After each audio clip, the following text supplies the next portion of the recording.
Ok, ek sien nou 'n paar ouens op die groep gesê hulle kan nie wees nie. Janie was vanoggend al siek al by die kerk, so het verskoning gemaak. En dan ek weet laasweek het Jean-Pierre en Anushka saam met hulle gekom, so ek sien hulle ook nog nie hier. Ek sien hulle nog gaan kom nie. Anesta, baie welkom vir jou vanaand hoor. Sy is nou vanaand 'n splinternuwe lid by ons. En ons bid dat die Here ook vir haar gaan ryklik seën en dat hy haar ook gaan help om hierdie kennis en goed wat sy moet bekom te bekom. So dit is belangrik. So van my kant af baie welkom. Ek wil net vir julle sê, lyk julle boekie so? Ja, ons is dit Ok, nee, hierdie is net as jy 30 jaar en meer in die bediening So julle gaan opgegradeer word binnekort. As julle deur hierdie kursus gaan kan julle 'n kleur eerder kry. Nee, hoorie so julle, ekskuus, ek het myself 'n bietjie ingehaal. En ek het hierdie lesings baie naby aan klaar. Ek moet eintlik net nog so, daar's net 2 elemente wat ek nog, of 2 beginsels wat ek nog wil inbring.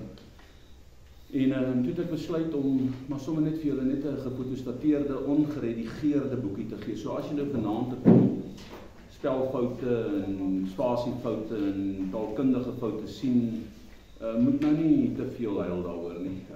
Dit is nie die einde van die wêreld nie. Ons gaan vir julle 'n nuwe boekie gee sodra ek klaar is met daai aan en ek moet hom klaarmaak en dan moet ek hom by Dion uitkry dat hy kyk na die ding. En dan sal ek vir julle 'n nuwe fotostaat sommer die totale kompleet boekie, maar hou maar die een, maak jou aantekeninge in hom. As jy wil aantekeninge maak, dat jy daarom net op hoogte bly.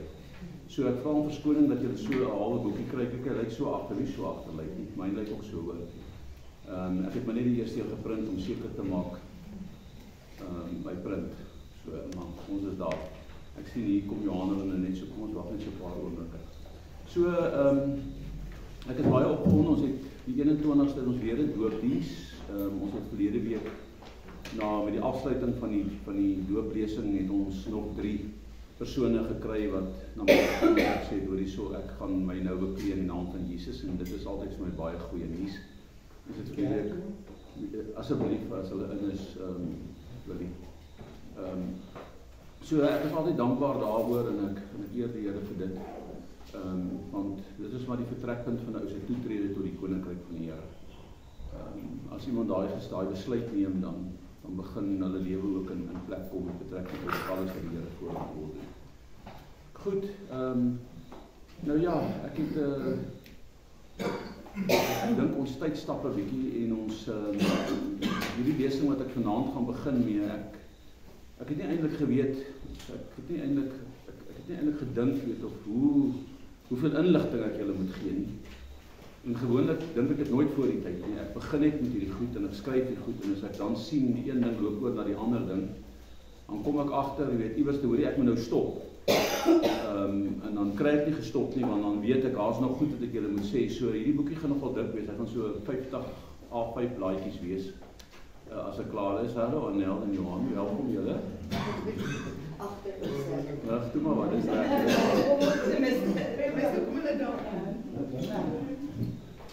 So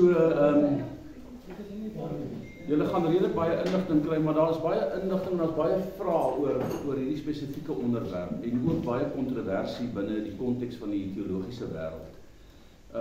Dis een van die moeiliker begrippe omdat daar 'n stelling gemaak word rondom die Heilige Gees op baie plekke wat as 'n ou dit lees dan lyk dit asof die goed nie lekker ooreenstem nie. Maar dit is nie so nie. Goed is eintlik presies in orde in die woord soos dit moet wees, want julle weet die Bybel kan nie 'n fout maak nie. So dis maar ons wat sukkel met die interpretasie daarvan. En dit hang af van wat se kerkgenootskap jy is. Want die kerkgenootskap waarin jy is gaan ook bepaal weet wat jou teologiese agtergrond is en dit gaan ook bepaal wat jou siening rondom hierdie goed is. En ek is nou nie baie bekommerd oor kerkgenootskappe nie, want ek het gesien hulle kan my nie in die hemel bring nie. Wat ek wel weet is die woord kan. So daarmee sê ek nou nie vir jou, jy moet jou kerk gaan kritiseer nie. Hierdie sal jou kerk wees vir vanaand, so bly maar by my. Ons het die regte kerk. Ons hoop so. Maar ouens dink 'n ou kan nie weet, almal van ons sit, ek kyk nou eendag, ek het dit al baie gesien, Dan praat hulle van eksegese. Nou in die teologiese kringe beteken dit, jy vat 'n skrif soos daar staan en jy ontleed die ding. En jy lees wat daar staan, jy gebruik dit wat daar staan en jy ontleed dit binne die konteks. Nou dit is eksegese, maar dan is daar nou 'n Engelse woord, hulle met eisegesis. En dit beteken letterlik, jy vat die skrif en jy het 'n sekere siening en dan vat jy daai skrif en jy lees kom ek gaan dit eers so, jy lees die skrif binne die konteks van jou teologiese agtergrond. So as jy nou charismaties is, gaan jy kyk na skrifte vanuit 'n charismatiese oogpunt. As jy Pinkster is, gaan jy kyk na die skrif vanuit die Pinkster agtergrond. As jy 'n 7-dagse akkedis is, gaan jy na die skrif kyk uit 'n 7-dagse adventis, nee, ek moet nou nie so redelik praat nie, uit daai oogpunt uit. Met ander woorde, dan probeer jy eintlik die Bybel vat en jy probeer dit by jou teologie koppel. En dis nie altyd die beste ding om te doen nie. Want dit is presies soos die godheid werk. Die een nou gebruik hierdie skrif en dan sê hy, hoorie, daar's 3 in die hemel. Ander gebruik hy skrif en sê, nee, kan nie 3 wees, maar net 2 wees. Dan kry jy ander ouens soos ons wat sê, nee, hierdie een God is dieselfde God van Abraham, Isak en Jakob, hoor Israel, die Here ons God se enige Here. Maar as dieselfde skrif. Nou die skrif verander? Nee. Dis die interpretasie wat verander. En ek het baie met julle daaroor gepraat, dit hang af wat se bril het jy op. So met watter bril kyk jy na daai skrif, want daai skrif is, ons probeer baie keer mense werf, en jy kry dit binne die kerkwêreld baie. Ons probeer mense werf vir 'n kerkgenootskap, of vir 'n teologiese siening, in plaas van vir die koninkryk van God. En daai hele konsep het my baie ruimte in my hart gegee. Want ek kan met 'n ou sit, en hy kan my woedend kwaad maak met die goed wat hy sê, maar hy gaan my nie kwaad kry nie, want ek gaan nie van kwaad word nie. Hy gaan vir my dalk kwaad word, maar dis ook goed. So wat 'n ou moet verstaan vandag is, hoe jy die skrif interpreteer, het baie keer te doen met, wat is jou background, wat is jou teologiese agtergrond. Want daai beginsels is vasgelê van jy klein is, en baie ander mense het nie eens 'n beginsel, dit was nog nooit in 'n kerk nie. Okay. So dit kry jy ook. Nou dis eintlik amper makliker om met hulle te werk. Want hy het nie baggage nie. Wat jy van gee groei.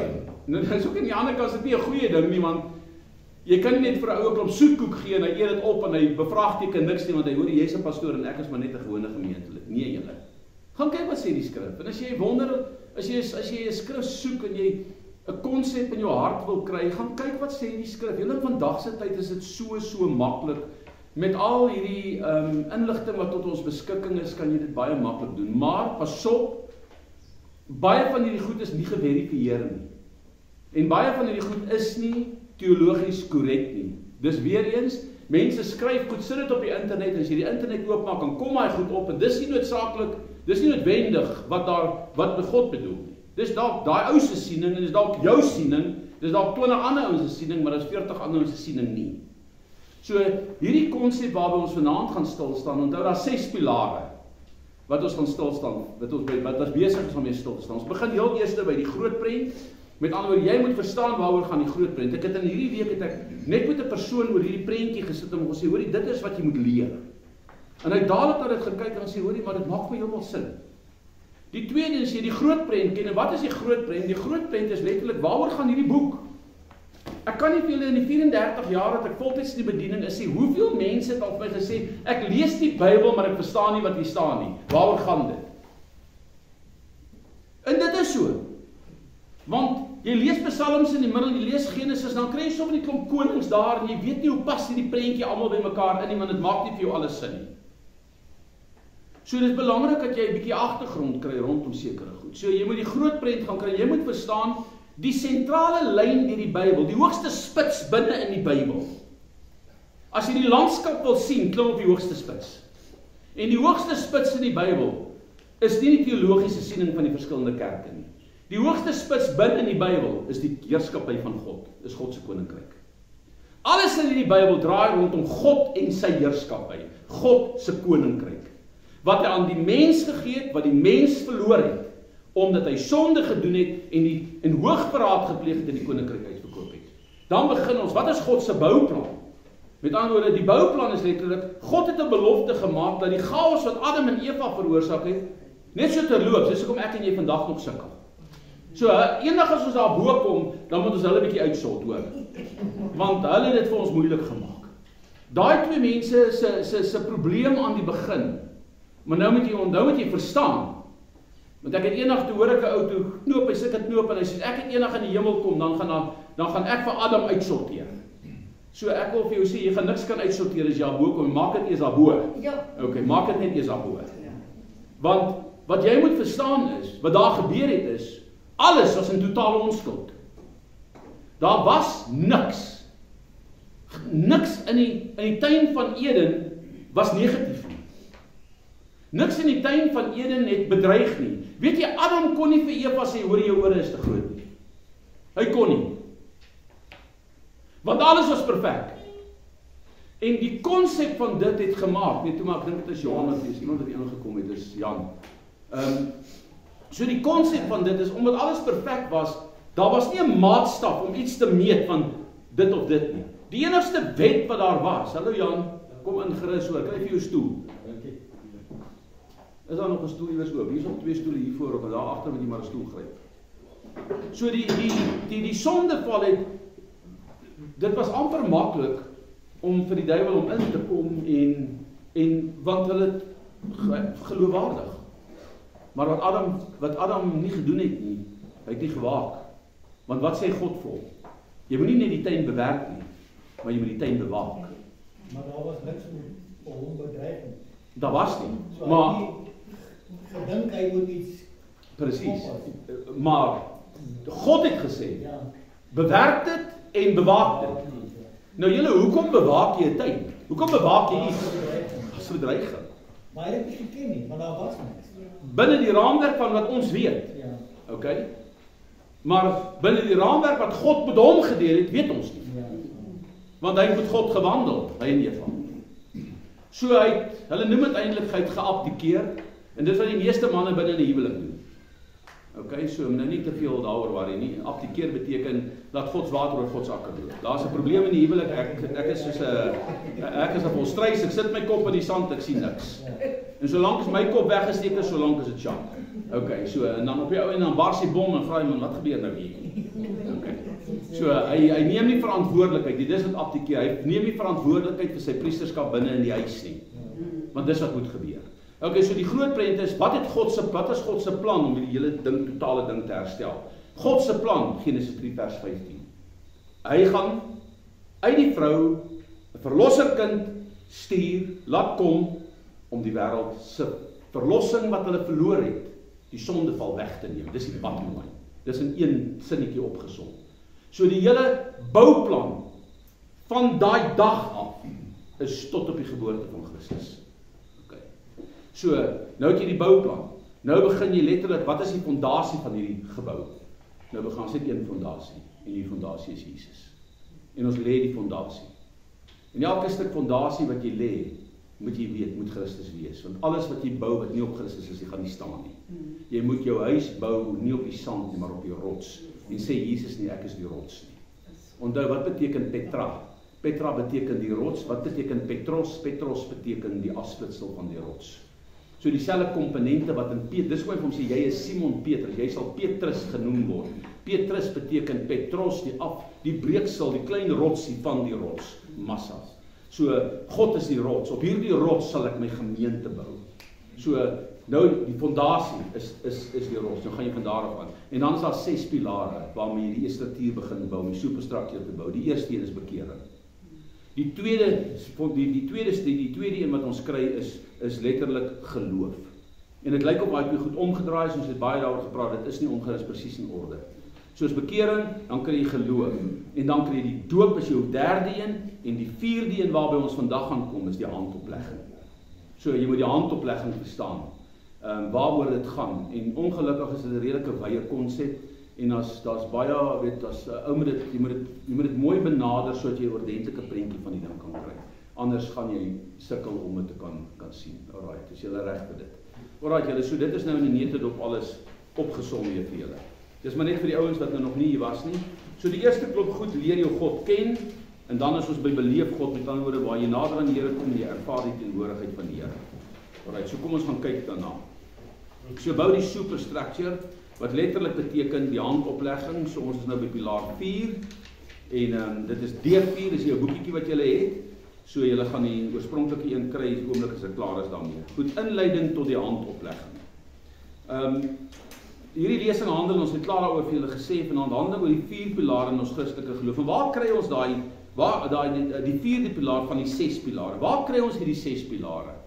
Julle, die skrywer van Hebreërs is uitdruklik. Hy sê ons kan nie bly by die begin van die prediking van Christus. Ons moet voortgaan dat die volmaaktheid wat daar in Christus Jesus is. Dan sê hy, wat is die begin? Dan sê hy bekering, dan sê hy geloof, en dan sê hy doop, en dan sê hy handoplegging, en dan sê hy die opstanding uit die dode, en dan sê hy die wederkoms of die ewige oordeel. Dis die 6 goed. En dis daai 6 goed moet jy eintlik in jou hart ken. Hoekom? En dis die 6 dinge, as jy iemand moet deel oor Christendom, praat jy met hom oor daai 6 pilare. So, hierdie inligting is nie net om hier te hoor nie. Hierdie inligting is eintlik vir jouself om dit ook huis toe te vat. Jy moet dit hier na jou hart toe kry. En dis hoekom ek julle nou eendag julle Bybels laat merk het op die doop. Want nou as jy jou Bybel in die aande lees, of wanneer jy ook nou al Bybel lees, en jy sien die blou goed, dan dadelik begin jy agterkom, okay, maar dit is goed op die doop. En so behoort eintlik jou Bybel skerp gemaak te word, sodat jy weerstand kan bied teen die duiwel. Want julle ouens, die goed wat mense vir jou sê, is baie keer skrikwekkend. So jy moet geraad wees om 'n ou te kan antwoord. Jy moet kan weet wat sê die woord om 'n persoon.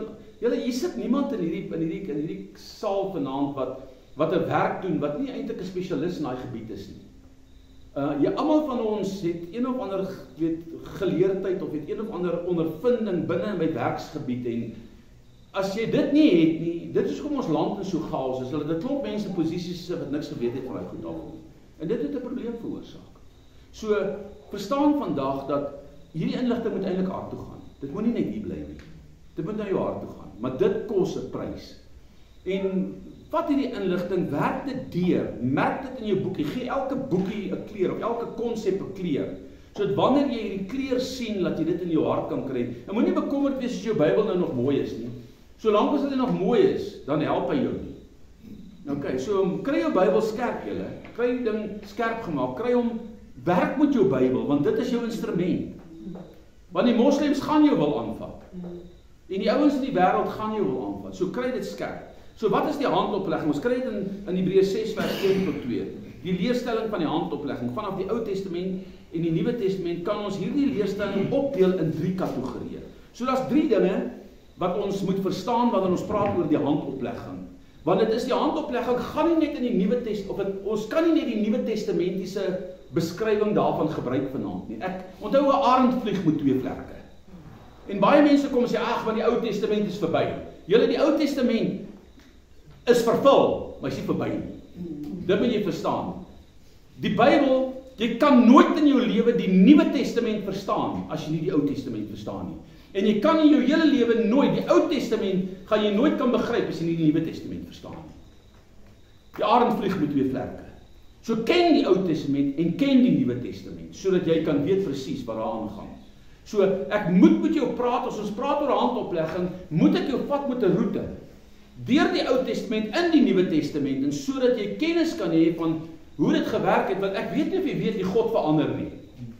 En wat vir God belangrik was in die Ou Testament is vir hom vandag net so belangrik vir my en jou. Wat ons wel moet verstaan is, in die Ou Testament was daar 'n wet. 'n klomp wette gegee om sy volk te rig tot op die geboorte van Christus. Daarom sê hy, die wet het gegaan tot op Johannes die Doper. Nou is ons nie meer onder die wet nie, ons is nou onder die genadebedeling. En die genadebedeling sê nie, hoor jy kan nou maar leef net soos jy wil, jy kan maar doen net soos jy wil, jy kan maak wat jy wil nie. God is so groot in liefde, hy gaan jou vergewe nie. Nee, ek wil vir jou sê, God is 'n groot vergifnis God. Maar hy sê die wat moetswillig sonde, hy sê, dan kom hy in dieselfde boek van Hebreërs en sê, daar's nie vergifnis vir dit nie. So jy kan nie aanhou sonde en aanhou sonde en aanhou sonde en aanhou sonde doen nie, want dan kruisig jy Christus elke keer. Ons moet mos iewers in ons lewe oorwinning begin vat, want hy het dan vir my gesterf en vir my gesê, ek is 'n nuwe skepsel, die ou dinge het verbygegaan, kyk, alles het nuut geword. Nou as alles nuut geword het, dan beteken dit, ek kan nie meer lewe soos ek gelewe het nie. Ek moet iewers binne die konteks van hierdie nuwe lewe, moet ek begin lewe wat Christus wil hê ek moet wees. En julle, daai transformasie is waarmee ek en jy elke dag besig is. En ek weet nie of jy agterkom nie, hierdie stuk vlees wil jou keller. Hy wil jou, hy kan vir jou looi hoor. Jy sien dit sommer baie maklik. Elke dag in jou lewe, en dis klein jakkalse wat die wingerde verniel. Dan ry jy, dan sien jy, ag Heer, nou het ek weer 'n foutjie gemaak. Weet jy, ek het nou die ou gekyk en ek was eintlik lustig om 'n klap. Okay, dan moet jy weet, okay, jy's nou uit lyn net. So met ander woorde, ons moet ons bekeer. En ons moet Christus se gesindheid handhaaf so ver as moontlik, soveel as moontlik. En wanneer ek agterkom ek maak droog, dan bely ek dit. Want daarom sê hy vir jou, jy kan dit bely. So daar's 3 dinge met betrekking tot die handoplegging wat jy moet weet. Nommer 1, om God se belofte met betrekking tot die Heilige Gees en Heilige Gees gawes na ander oor te dra of te bekragtig. Die orde hier is dalk nie heeltemal 1 tot 3 nie, want jy kry hierdie goed dwars deur die Bybel. Maar ek het dit so georden sodat jy in die omgewing van die Nuwe Testament onmiddellik weet, want ons kom deur wedergeboorte nou uit water en gees, né? Ons het nou daaroor gepraat. So ek sluit aan by dit. So die eerste ding rondom die handoplegging wat ek en jy moet weet is, dat God se belofte met betrekking tot die Heilige Gees en die gawes wat daarmee gepaard gaan, word oorgedra en bekragtig deur die handoplegging. En julle mense wil dit nie glo nie, maar dis hoe dit werk. En nou, julle gaan sien, dis die enigste wat hierdie werk nie. Okay, so moet nou weer nie rigied raak en sê, hoorie, daar's die paradigm, dis dit nie. Want dit is, en ek gaan dit vir julle sê hier, ons gaan deur die goed gang as ons daarby uitkom. Die tweede ding wat jy moet verstaan is, om God se beloftes ten opsigte van autoriteit, seëninge en genesing aan ander oor te dra. Wie van julle het al gelees dat Jesus sy hande op hulle gelê en het genees geword? Okay. Wie van julle het al gelees dat Petrus loop langs die pad en sy skade weer val op mense dan word hulle genees? Wie van julle het al gelees dat Paulus vat 'n stuk lap, hy salf dit met olie en hy gee dit vir hulle en sê gaan lê hierdie op die siekes en hulle word gesond. So kan jy sien, moenie God beperk nie. Die Here werk soos hy wil. Die een ou sê hy word genees en hy's genees. Vir die een ou bid hy wat blind is, dan vat hy hom weg uit die gehoor uit. En hy sit hom buitekant. En dan bid hy vir hom. Dan sê hy vir hom, kan jy sien? Dan sê hy, ek sien. Sê hy, wat sien jy? Ek sien mense soos bome rondloop. Dan bid hy weer vir hom. Dan sê hy, kan jy sien? Dan sien hy volkome. So moenie, verstaan jy, op die ander plek kom hy en die ou is blind. Wat doen hy? Hy spoeg in die grond. Nou julle, as ek nou hier by die kerk moet kom en ek het 'n bakkie grond daar, want dis mos nou teologie, want dit staan ons nou, hy het dit gedoen, ek spoeg in die grond en ek maak my modder en ek sit op die blinde se oë, nou gaan hulle sien. Nee, hulle gaan nie sien nie. Okay, want dis nie die modder wat hulle laat sien nie, dis die geloof wat hulle laat sien. Okay. So pas op dat jy nie 'n teologie maak van 'n konsep wat werk binne die Bybel nie. Nou, hoekom Christus daai geleentheid in die grond gespoeg het, die Here hoor my net, hy sal weet. Maar hy het, en dit het gewerk. Okay.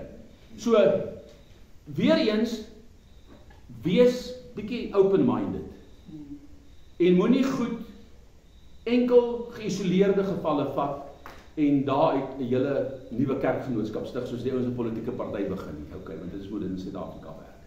So, hoor baie mooi. So die tweede ding is om die beloftes ophou ten opsigte van autoriteit en seëninge en genesing aan ander oor te dra. Die derde ding is om God se bedienaars van die woord te salf en in 'n ampt te bekragtig. Nou julle, ons kry dit baie keer in die gevalle waar Paulus hulle die mense, ons noem dit vandag in vandag se lewe, jy orden 'n pastoor binne die genootskap, jy lê jou hande op hom, jy bid dat die Here hom sal gebruik in daai genootskap.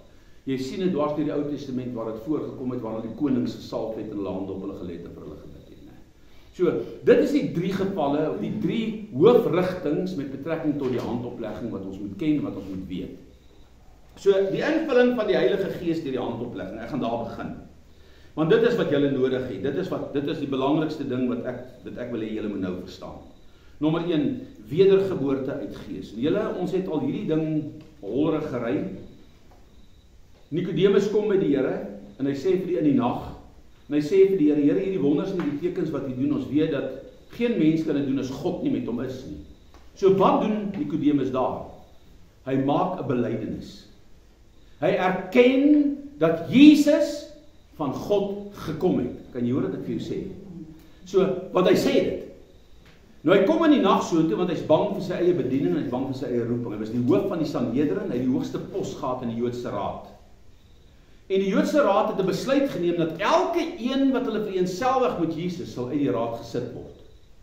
En hy wat die hoof is, kan nie daar openlik met sy gesig hier inloop in die dag nie. Hy is in hoofstuk 2 vers 21, later daai dag, of vroeër daai dag, vroeër daai middag, was Nikodemus daar waar 'n klomp wonders en tekens plaasgevind het en hy het Jesus gesien, daar werk. En dit het hom gefascineer en hy kom na die Here toe en hy sê vir die Here, hierdie tekens wat hy doen, hoe werk hierdie goed? Dit kan nie plaasvind, dit kan nie gebeur as God nie met 'n mens is nie. En dan antwoord die Here Jesus om 'n weer antwoord.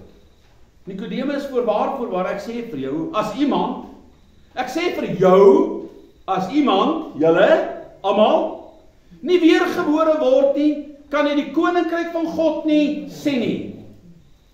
Hoe kan ek as ek oud is, Here, dan weergebore word? Nikodemus, jy's die leraar van Israel, verstaan jy dan nie hierdie dinge nie? Nee, Here, dit maak nie vir my sin nie. Hoe kan ek nou teruggaan in die skoot van my moeder om weer gebore te word? Voorwaar, ek sê vir jou, Nikodemus, as iemand nie gebore word uit water en gees nie, kan hy die koninkryk van God nie ingaan nie. So wat sê die Here vir hom? Nikodemus, ek kan vir jou verduidelik hoe werk hierdie krag.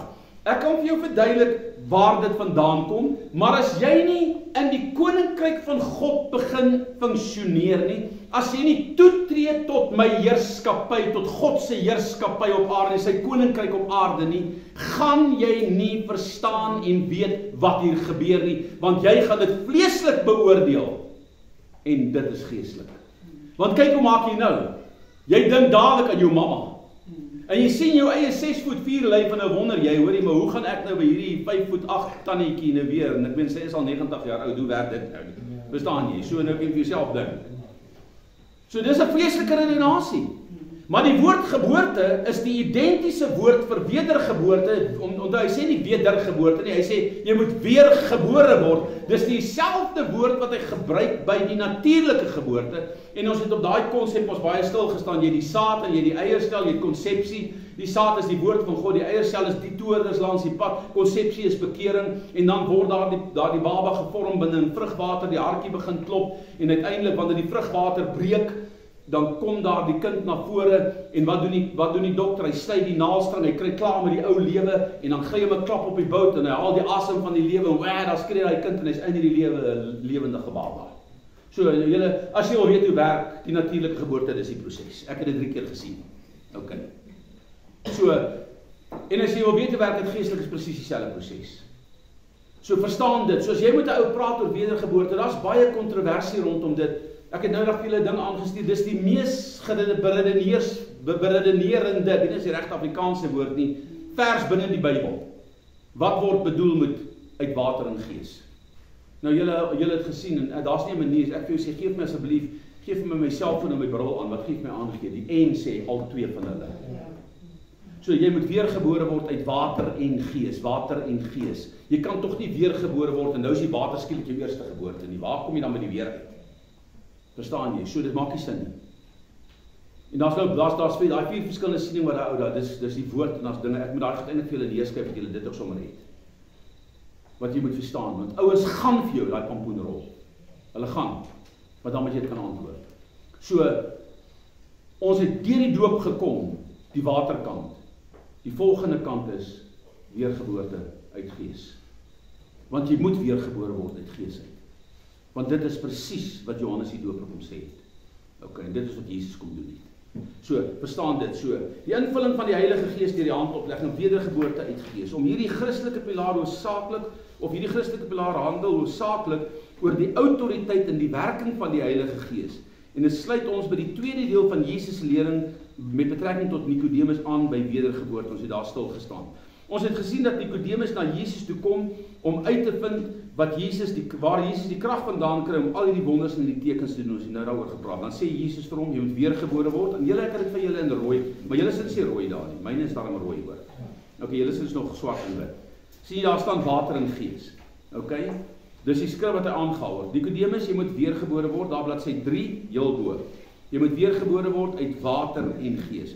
Ons het reeds in die vorige lesing gesien dat Jesus die belangrikheid van die waterdoop, die bekeringsdoop en die Heilige Gees doping in sy antwoord aan Nikodemus koppel, omdat die doping met die Heilige Gees 'n belangrike deel van die leerstelling van die handoplegging uitmaak, sluit ons dit by hierdie lesing in.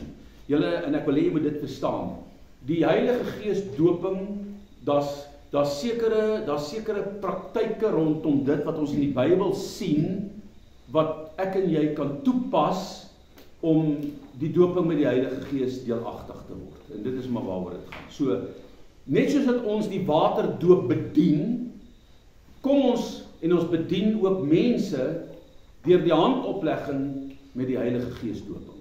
Ok, maar julle gaan later sien, dis nie die enigste manier. Ok, so moenie nou daar vashak nie, maar dit is 'n deel van dit wat jy moet snap. So wat gaan daar gebeur?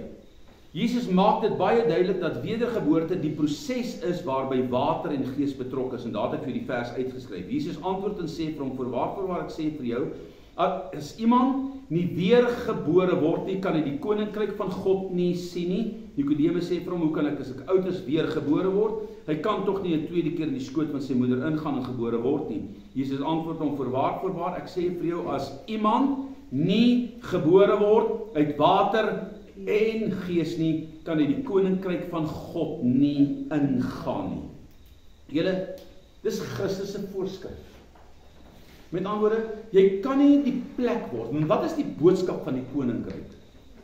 Die boodskap van die koninkryk, sê ek weer vir julle, en ek het dit al baie herhaal, en ek gaan dit nog 1000 keer herhaal. Die koninkryk is nie die hemel per se nie. Die koninkryk is die hemel. Maar die koninkryk begin die oomblik wanneer jy Jesus aanneem vir jou en jou lewe. Want die woord koninkryk beteken letterlik, dis die plek waar God regeer. En wat doen God vir Adam? Hy sê, jy sal heers, let him have dominion, dis 'n koninkryksterminologie. So met ander woorde, wat was Adam en Eva se funksie, wat was hulle doel? Hulle moes 'n hemelse koninkryk op aarde kom vestig, want dit was God se plan. En hy het letterlik vir Adam en Eva gemaak om daai taak te vervul. En toe verkoop hulle hierdie koninkryk uit deur die sondeval. So, daai beginsel moet jy van die begin af verstaan. Ek word die plek waardeur God regeer. Dit is hoekom Jesus sê, toe hulle vir hom sê, wys ons die koninkryk. Toe sê hy, die koninkryk kom nie met sigbare tekens nie. Hulle sal nie sê, kyk hier of kyk daar nie. Maar my koninkryk is, wat sê hy dan?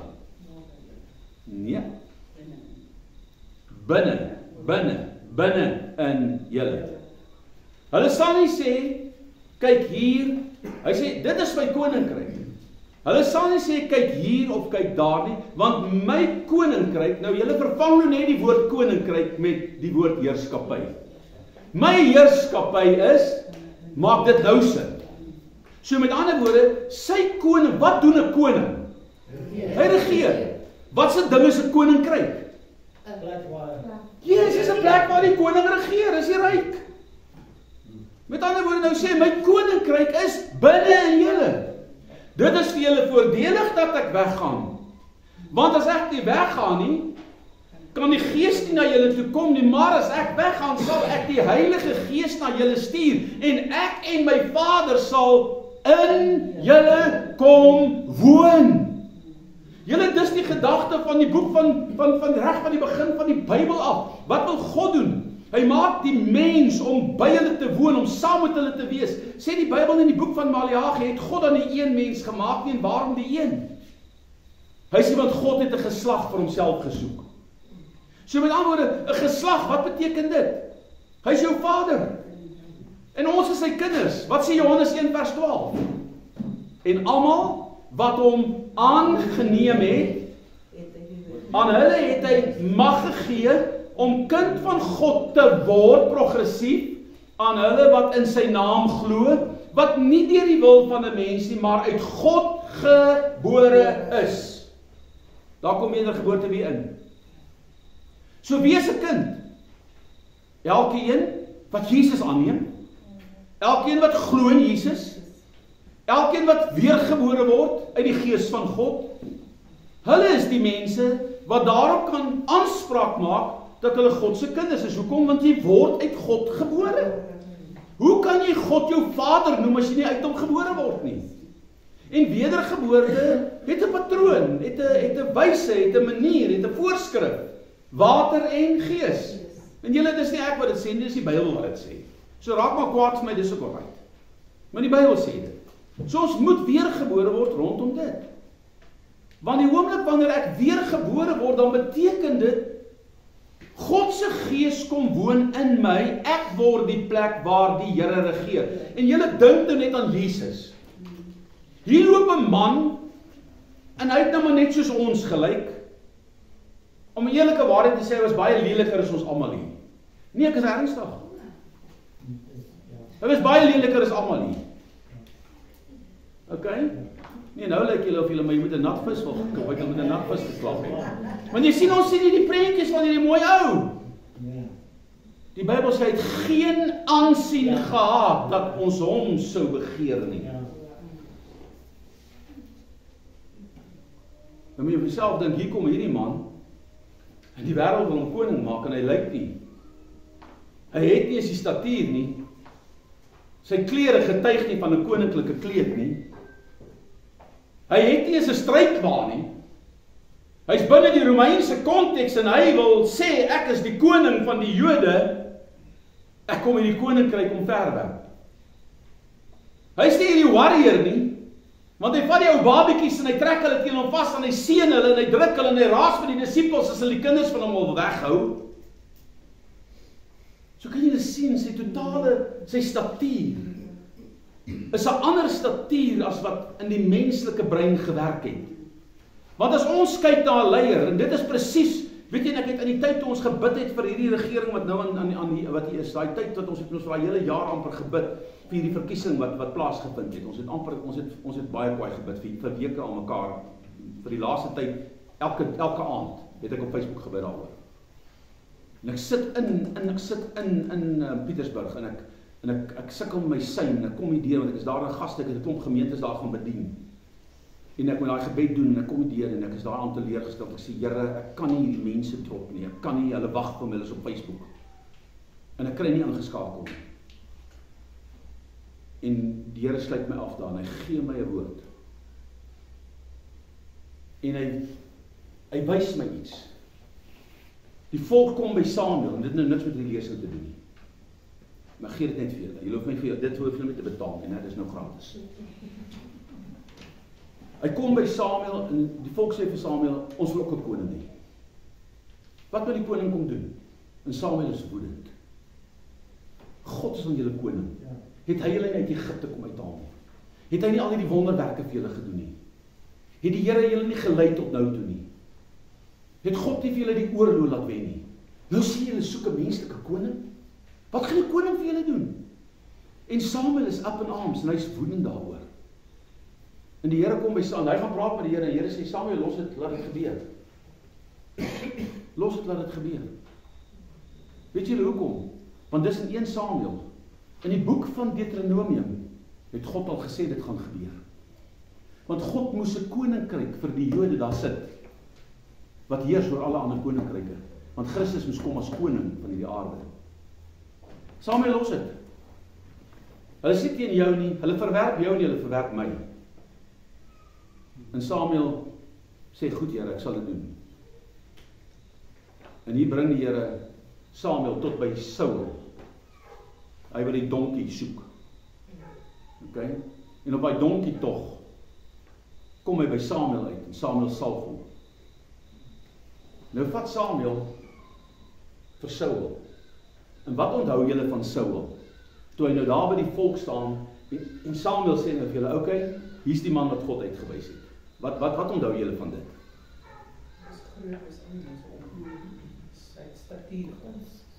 Kop en skouers het hy uitgestaan bo die res van die volk. Hy was nie 'n reus nie, hy was 'n massive. En hier sien jy die volk, hierdie groot ou. En hy was mooi. En hy het belees, hy was opgevoed in oorlog. Hy het die triks van daai tyd geken en hier staan hierdie ou. En die volk sien hom en hulle prys die Here. Ja, hier is die koning. En daai nag in Pietersburg, want ek gaan na die Here en sê, Here, Saul het nie hy koning gekies nie, of Samuel het nie hy koning gekies nie. Hier hy koning gekies. En binne die eerste paar maande van Saul se heerskappy, duik hy in die hek. Ja. Verloor hy God. En ek sê, ek verstaan dit nie. Ja, okay. Jesus en die Here wys my daai dag iets. En nou moet jy onthou, ek bid vir die politiek. Julle kyk na leiers wat uitstaan oor die ander. Jy kyk na 'n man met statuur, met geleerdheid, wat goed kan praat, met charisma. Julle kyk na mense wat julle dink hierdie land kan lei. Dis nie waarna ek kyk nie. Ek kyk na Dawid agter die skape, wat my skape kan oppas. Ek kyk na 'n man wat my kan loof en eer terwyl daar niks om hom is nie. Ek kyk na 'n man wat sy eie broers verwerp het. Ek kyk na 'n man, hy's nog klein ook. Hy's nog rooi op van aangesig. Hy het rooi haar en spoete waarskynlik, maar die Bybel sê hy's 'n mooi ouetjie. Okay. Julle kyk wat julle sien. Ek kyk nie wat julle sien nie. Ek kyk wat ek sien. In daai nag verstaan ek hoekom die Here my gehelp het, ek nie 'n sein gehad het nie, want daai volgende môre 5:00 of 6:00 toe staan ek op en ek bring daai woord op Facebook, daai gebed. En in daai hele tyd wat ek gebid het, ek nooit die gees van die Here ervaar soos daai môre nie. En toe ek uitstap, toe weet ek God het hierdie gebed geantwoord. En die Here gaan dit goed draai. So verstaan vanmôre baie mooi, die heerskappy van God moet terugkom in my en jou lewe. Want dit is wat Adam en Eva verloor het. Hoe het hulle dit verloor? Die Gees het hulle verlaat. Die oomblik toe sonde inkom, toe word die skeidsmuur gebou en die Gees verlaat hulle. En wat doen Jesus op die einde van sy kruis, van sy hele loopbaan?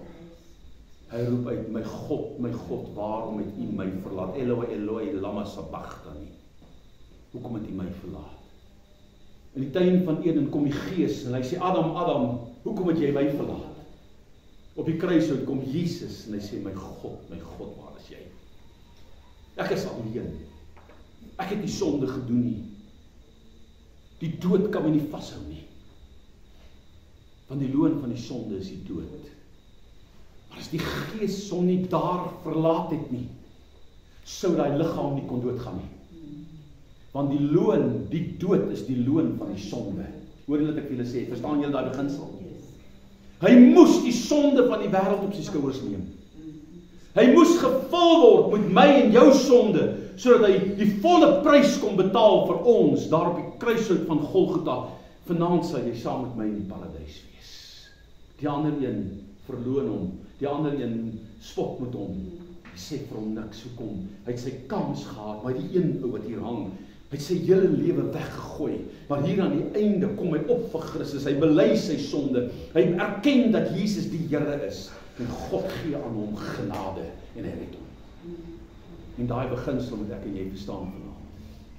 So die Here kom en hy sê, uit water en gees. Ons het reeds gesien dat Johannes sy bekeerlinge met water, bladsy 4, gedoop het tot bekering en vergifnis van sonde, Lukas 3 vers 3. En aan hulle gesê dat hulle in die Messias moet glo wat na hom kom, wie hulle van hulle sonde sou verlos en hulle dan sou doop met die Heilige Gees en met vuur. Julle verstaan tog mooi, die woord vuur beteken krag. Die woord vuur beteken vanaand vir ons ywer. So as jy praat, uit jou gedoop met krag en uit jou gedoop met die Heilige Gees, dit is hoekom mense wat gevul is met die Heilige Gees, en ek praat van, volgende was Tannie Wel in die kerk. Nou Tannie Wel is 93 jaar oud. Sy was een van my persoonlike, sy is nou nog een van my persoonlike voorbilders haar hele lewe deur. Sy en haar man het my by die Here uitgenooi. Vir die afgelope jaar het sy by haar seun gebly in die ooste van Pretoria. Sy kon nie by die kerk uitkom nie. As jy haar bel, al wat sy doen is sy huil. Sy bly by haar kind, maar sy huil. Dan sê ek Tannie Wel, hoe gaan dit met jou? Dit gaan met my goed, hulle is goed vir my, hulle sorg mooi vir my. Maar ek mis die kerk. Nou wie van ons wat hier sit, huil, omdat ons die kerk mis? Kom aan. Ek hoop so. Ek hoop so. Want dit is eintlik wat in ons lewe moet gebeur. Hierdie samesyn, hoekom is julle elke Sondag aan wie? Sê moet ek so mooi is nie. Ek weet ek is, maar hier. Sê dit vir my vrou. Want sy sê ek is nou baie vetter as wat ek was toe ons getrou is. Sy het nou 'n dubbel Henry. Ja, dat is die waarheid. Meer gekry het sy voor. Julle is hier. Nommer 1 vir die woord. En julle is hier eintlik vir mekaar. Want iewers ter hier is daar 'n koneksie. En God sal byvoeg, die wat hy wil byvoeg. Jy moenie dink jy gaan weghardloop en hy gaan jou haal, want jy kom nie net vir nie teen nie. Want God het 'n plan met jou. OK. So hoor mooi. So kom ons gaan kyk na wat is die doping in of die doping met. Nou julle, dis net 'n tegniese punt. Maar nou kry jy mense wat oor dit wil redeneer. Is ek nou in die Heilige Gees gedoop of is ek nou met die Heilige Gees gedoop? Want al twee terme kom binne die Bybel voor. So ek leer jou nou maar sommer al twee terme dat jy weet waaroor dit gaan. Okay. In die Nuwe Testament word daar 7 keer verwys na die doping met die Heilige Gees. So as jy nou gedoop is met die Heilige Gees, dan is jy ten minste in die volmaakte syfer is nommer 7. Okay, so dis reg, né? So 7 keer kry jy die sinnetjie wat sê die mens is gedoop met die Heilige Gees. Kom ek gee dit vir jou. Johannes 1 vers 31 tot 33. En ek het hom nie geken nie, maar dat hy aan Israel openbaar sou word. Daarom het ek gekom en met water gedoop.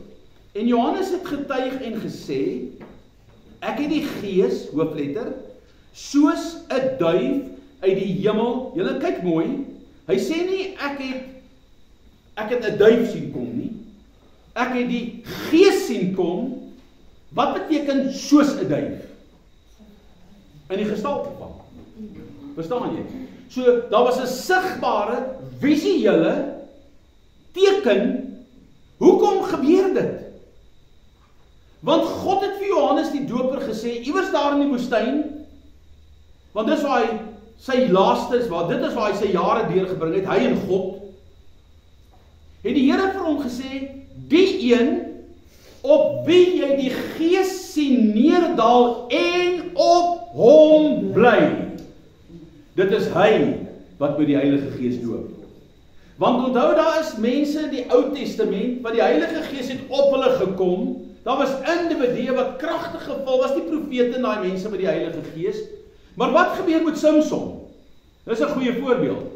Die Heilige Gees kom, neem besit van hom, slaan hoeveel duisend dood met 'n eselkakebeen, woeps, weg is die Gees. Solank as wat hy gehoorsaam is en God hom gebruik, dan kom die Heilige Gees oor hom en hy doen wat hy moet doen. Want God het hom geroep om 'n rigter oor die volk te wees. Hy vat 'n hele deur, sulke dik deure, gryp hy en hy ruk dit uit die poorte uit. Toe hom toesluit binne in die stad. Nou ek wil vir jou sê, as ek so ou sien, gaan ek hardloop hoor. Ek en jy kan nie eens daai deurste kan ruk nie. Ja, die diewe kan, maar ons kan nie. Okay. Hy ruk hom uit. Hy vat 'n eselkakebeen en slaan iets soos 1000 of 3000 van hulle dood. Met 'n eselkakebeen. Weet jy hoe groot is 'n eselkakebeen? Hy's so groot. Hy lyk so soos 'n L, dit lyk soos 'n boemerang. Dis hoe groot hy is. Nou, hoe het hy reg gekry? Almal was verbaas. En dit is hoekom hulle ou Delilah van agteraf pol, sê vir ons hoe werk dit. En iewers te raak hy so moeg vir haar geneel. Laat hy, julle onthou wat sê Salomo, hy sê, dis baie beter om op die hoek van 'n dak te sit. Dis so nog, wat so skerp is, as om te luister aan die geneel van 'n vrou.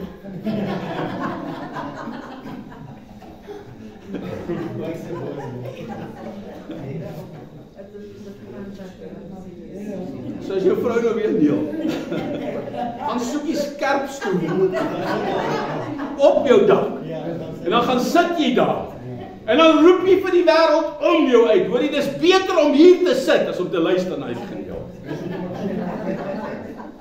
Nee, moenie dit doen nie, hoor. Hoor, baie mooi. Dis hy stel altyd vir interessante skrif. So luister mooi. Die Here kom en hy sê vir Johannes, op wie die Gees sien, kom en op hom bly. Dis die Messias. Nou lees ons hier. En Johannes het getuig en gesê, ek het die Gees soos 'n duif uit die hemel sien neerdal, en hy het op hom gebly. En ek het hom nie geken nie. Met ander woorde, jy moet mooi verstaan, Johannes en Jesus was neefs. Maar Johannes en Jesus het mekaar nooit gesien nie. Hulle was 6 maande uit mekaar uit. Johannes was 6 maande ouer as Jesus. Want toe Elisabeth 6 maande swanger was, het Maria, wat net swanger geword het, daarin gestap. En wat gebeur met Johannes die doper? Hy spring binne in die baarmoeder. Hy spring 'n keer om. So met ander woorde, die Bybel sê, en hy was gevul met die Heilige Gees reeds van die moederskoot af. So dat die vrouens mekaar ontmoet en toespring hy op, binne in die bed. Ja. Ja, dis in Afrikaans gestel, ja. Maar dit is, die Heilige Gees het hom gevul binne in die buik, binne in die baarmoeder. So Johannes die Doper was bestem om die voorloper van Christus te wees, reg van die begin af. En jy moet onthou, sy pa Sagaria was vir 9 maande stom, wat hy nie kon praat nie. Omdat die oomblik toe die engel vir hom sê, jy gaan 'n kind hê wat die voorloper sal wees, toe sê Here, ek en ou vrou liefie sal oud, Here, ek kan nie sien hoe nie. En die Bybel sê, en hy het lank binne, en hy die tempel bedien, het al die werke binne die tempel gedoen. Hierdie ouens raak bekommerd, hulle hoor nie wie die klokkies lui nie, en hulle weet nie wat aangaan nie, en hoekom is hy so stil daar binne, en hulle is bekommerd en wonder, is die ou nie nou dood neergeval, dat hy die reinigingsaspekte nie nagekom het nie. En skielik verskyn en hy kan nie praat nie. En hy sê, hulle geef my skryfding. En hy begin met hulle praat. Dit wat God hom gewys het. So luister baie mooi, kind van die Here. Johannes het presies verstaan, hy het presies geweet wat daar gaan gebeur. Hy het gekom op 'n plek waar hy geweet het, die Gees gaan op hom kom, en as hy dit sien, dan dit is die Messias. Matteus 3 vers 11. Ek doop julle wel met water tot wat? Bekering. So met ander, daar sien die water doop. Wat is die funksie? Tot bekering. Maar hy wat na my kom, is sterker as ek, wie se skoene ek nie waardig is om aan te dra nie. Hy sal julle doop met die Heilige Gees en met vuur. Nou ons lees baie keer hierdie woord, maar ons hak vas net by, hy sal ons doop met die Heilige Gees, en dan bly ons daar stil. Maar dis nie net dit nie. Hy sê met die Heilige Gees en met vuur. Okay, so dis belangrik, ons gaan nou sien hoe werk daai ding. Of nie nou, nie later in die lesing, eintlik aan die einde. Ek het julle wel, Markus 1 vers 8, ek het julle wel met water gedoop, maar hy sal julle doop, kan julle sien, is heel keer die woordjie met die Heilige Gees. Lukas 3:16. Toe antwoord Johannes almal en sê, ek doop julle wel met water, maar hy kom wat sterker is as ek, wie se skoenriem ek nie waardig is om los te maak nie. Hy sal julle doop met die Heilige Gees en met vuur. Handelinge 1 vers 5. Want Johannes het wel met water gedoop, maar julle sal met die Heilige Gees gedoop word, nie lank na hierdie dae nie. So kan jy sien, is heeltyd die woordjie met. Handelinge 11:16. En ek het die woord van die Here onthou, hoe hy gesê, Johannes het met water gedoop, maar julle sal met die Heilige Gees gedoop word. 1 Korintiërs 12. Want ons is almal ook deur een Gees gedoop tot een liggaam, of ons Jood of Grieke, slawe of vrymanne, en ons is almal van een Gees deurdronge. Die Engelse vertaling van hierdie skrif sê, for by one Spirit are we all baptized into one body. So met andere is in hierdie een body gedoop, whether we be Jews or Gentiles, whether we be bond or free, and have been all made to drink into one Spirit. Met andere is deurdronge met een Gees. 6 uit die 7 van hierdie verwysings gebruik die woorde met die Heilige Gees gedoop. So kan jy sien, as jy sê, jy word gedoop met die Heilige Gees, dan is dit absoluut Bybels, dit is maar wat die Bybel sê hoe dit is, maar daar's ander gevalle wat hy sê jy word gedoop in die Heilige Gees. Okay? Dis nie 'n verskillende gebeurtenis nie. Daar's net in die opset van die taalgebruik is wat daar gebeur. Ons gaan kyk na hierdie goed. Wat presies bedoel hy by hierdie goed? So sê hy die 7 keer. Ons sien egter dat Paulus in 1 Korintiërs 12 vers 13 die woord deurdronge met die Heilige Gees gebruik. Nou as ek vir jou sê, dis nie deurdronge is amper nie vandag se lewe 'n woord wat die Afrikaanse kinders ken nie. Hulle ken nie daai woord nie, die nuwe generasie. Dis 'n bietjie 'n ouer Afrikaanse woord, né? Dit is nou vir ons ouens wat nou 'n bietjie gryser is. Wat bedoel die woord deurdronge? Deurweek. Okay. Nou gee my 'n bietjie een element wat jy in die badkamer kry wat deurweek word met water. 'n Spons. Hy bly 'n spons. Maar as jy hom in die water druk, dan suig hy die water op en hy word deurweek met die water. Okay. So deurdronge. Nou kom en hy sê hierso, Paulus skryf in die boek van aan die Korintië, hy sê ons is deurdronge met die Heilige Gees. En hy gebruik hier die woord, die Engelse vertaling sê dat ons almal gedoop is in Jesus se liggaam om te drink van sy Heilige Gees. So kan jy sien die verskillende benadering. Hierdie gedagte ten opsigte van die doping met die Heilige Gees stem ooreen met Jesus se woorde in Johannes 7. Hoor wat sê Jesus self. En op die laaste dag, die groot dag van die fees, het Jesus gestaan en uitgeroep en gesê: As iemand dors het, laat hom na my toe kom en drink. Hy wat glo, soos die skrif sê, strome van lewende water sal uit sy binneste vloei. Wanneer sal strome van lewende water uit jou uitvloei? Hy wat glo, hy wat na Jesus kom en glo. Hy wat glo en na Jesus kom. Kan jy sien? So met ander woorde, jou geloof is die heel eerste element wat jy hier moet verstaan. God se Gees sal nie in 'n liggaam, in 'n mens kom bly wat nie glo nie. Want hoekom sal hy daar kom woon? So God se Gees soek 'n huis. Die Here kom en hy sê vir Moses, lei die volk uit Egipte uit. En nou staan hulle daar in die woestyn en hulle het nou droog gemaak en nou sê die Here, julle gaan 40 jaar in die woestyn bly. Een dag, 1 jaar vir elke dag wat julle verspieders uitgestuur het en die verspieders het teruggekom en hulle het God nie geglo nie. 10 sê nee, 2 sê ja. En julle roep uit, ons volg die 10. En as gevolg van julle ongeloof kan julle die land nie nou ingaan nie. Hierdie hele geslag moet eers uitgewis word. Hierdie geslag van ongeloof. Nou sê die Here gaan bou 'n tabernakel. Hoekom moes Moses 'n tabernakel bou? Wat is die funksie? Vir wat? Daai woord woning is die woord wat ek wil hê. Want hy sê, bou hierdie huis vir my, sodat ek onder my volk kan woon. Julle, dink 'n bietjie aan die konsep. Die God van hemel en aarde. Hy wat al hierdie pragt en praal gemaak het. Hy wat Adam en Eva gemaak het. Hy wat spreek en dit gebeur. Wat is sy grootste begeerte? Om by ons te wees. En Adam en Eva verloon dit. Hulle skuif God een kant toe. Dis hoekom die Here roep, waar is my kind? Wat het jy gedoen, Adam? Hoekom het jy geluister na die vyand? Het ek nie vir jou gesê, bewerk het en bewaak dit nie? Jy moes bewaak het, jy moes daaroor gewaak het. Ek het jou aangestel as heerser. Jy het my gees in jou. Jy moes oor alles wat in die tuin van Eden is heers.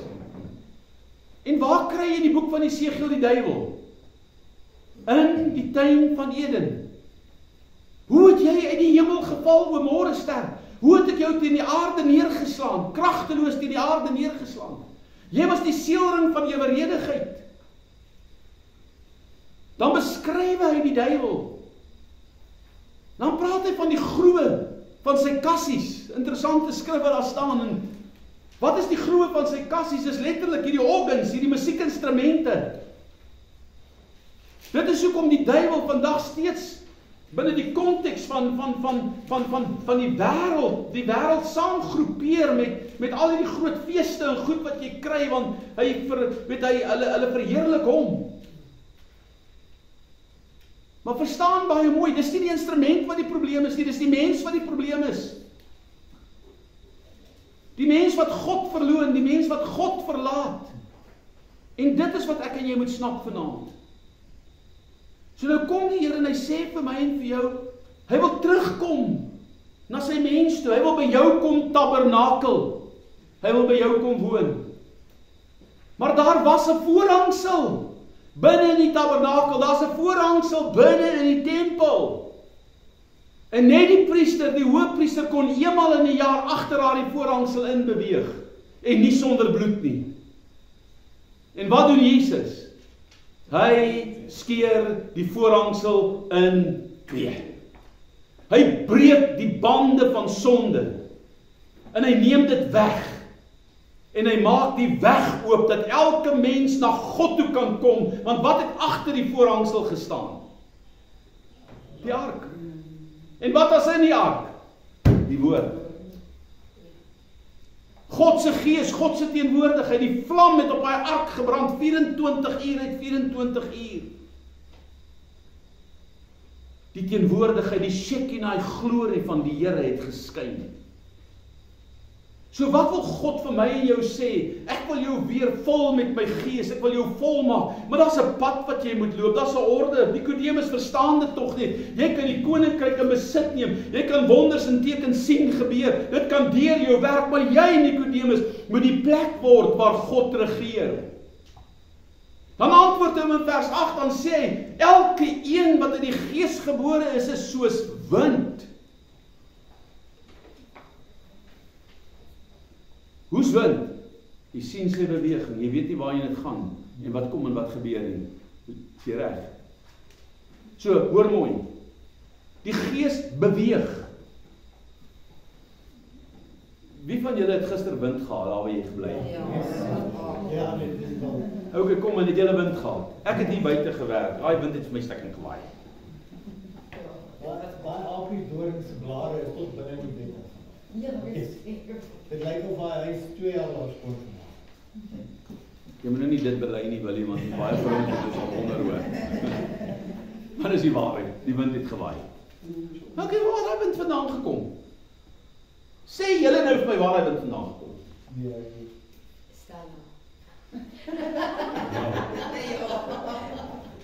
Daar was 'n hoëdruk en 'n laagdruk stelsel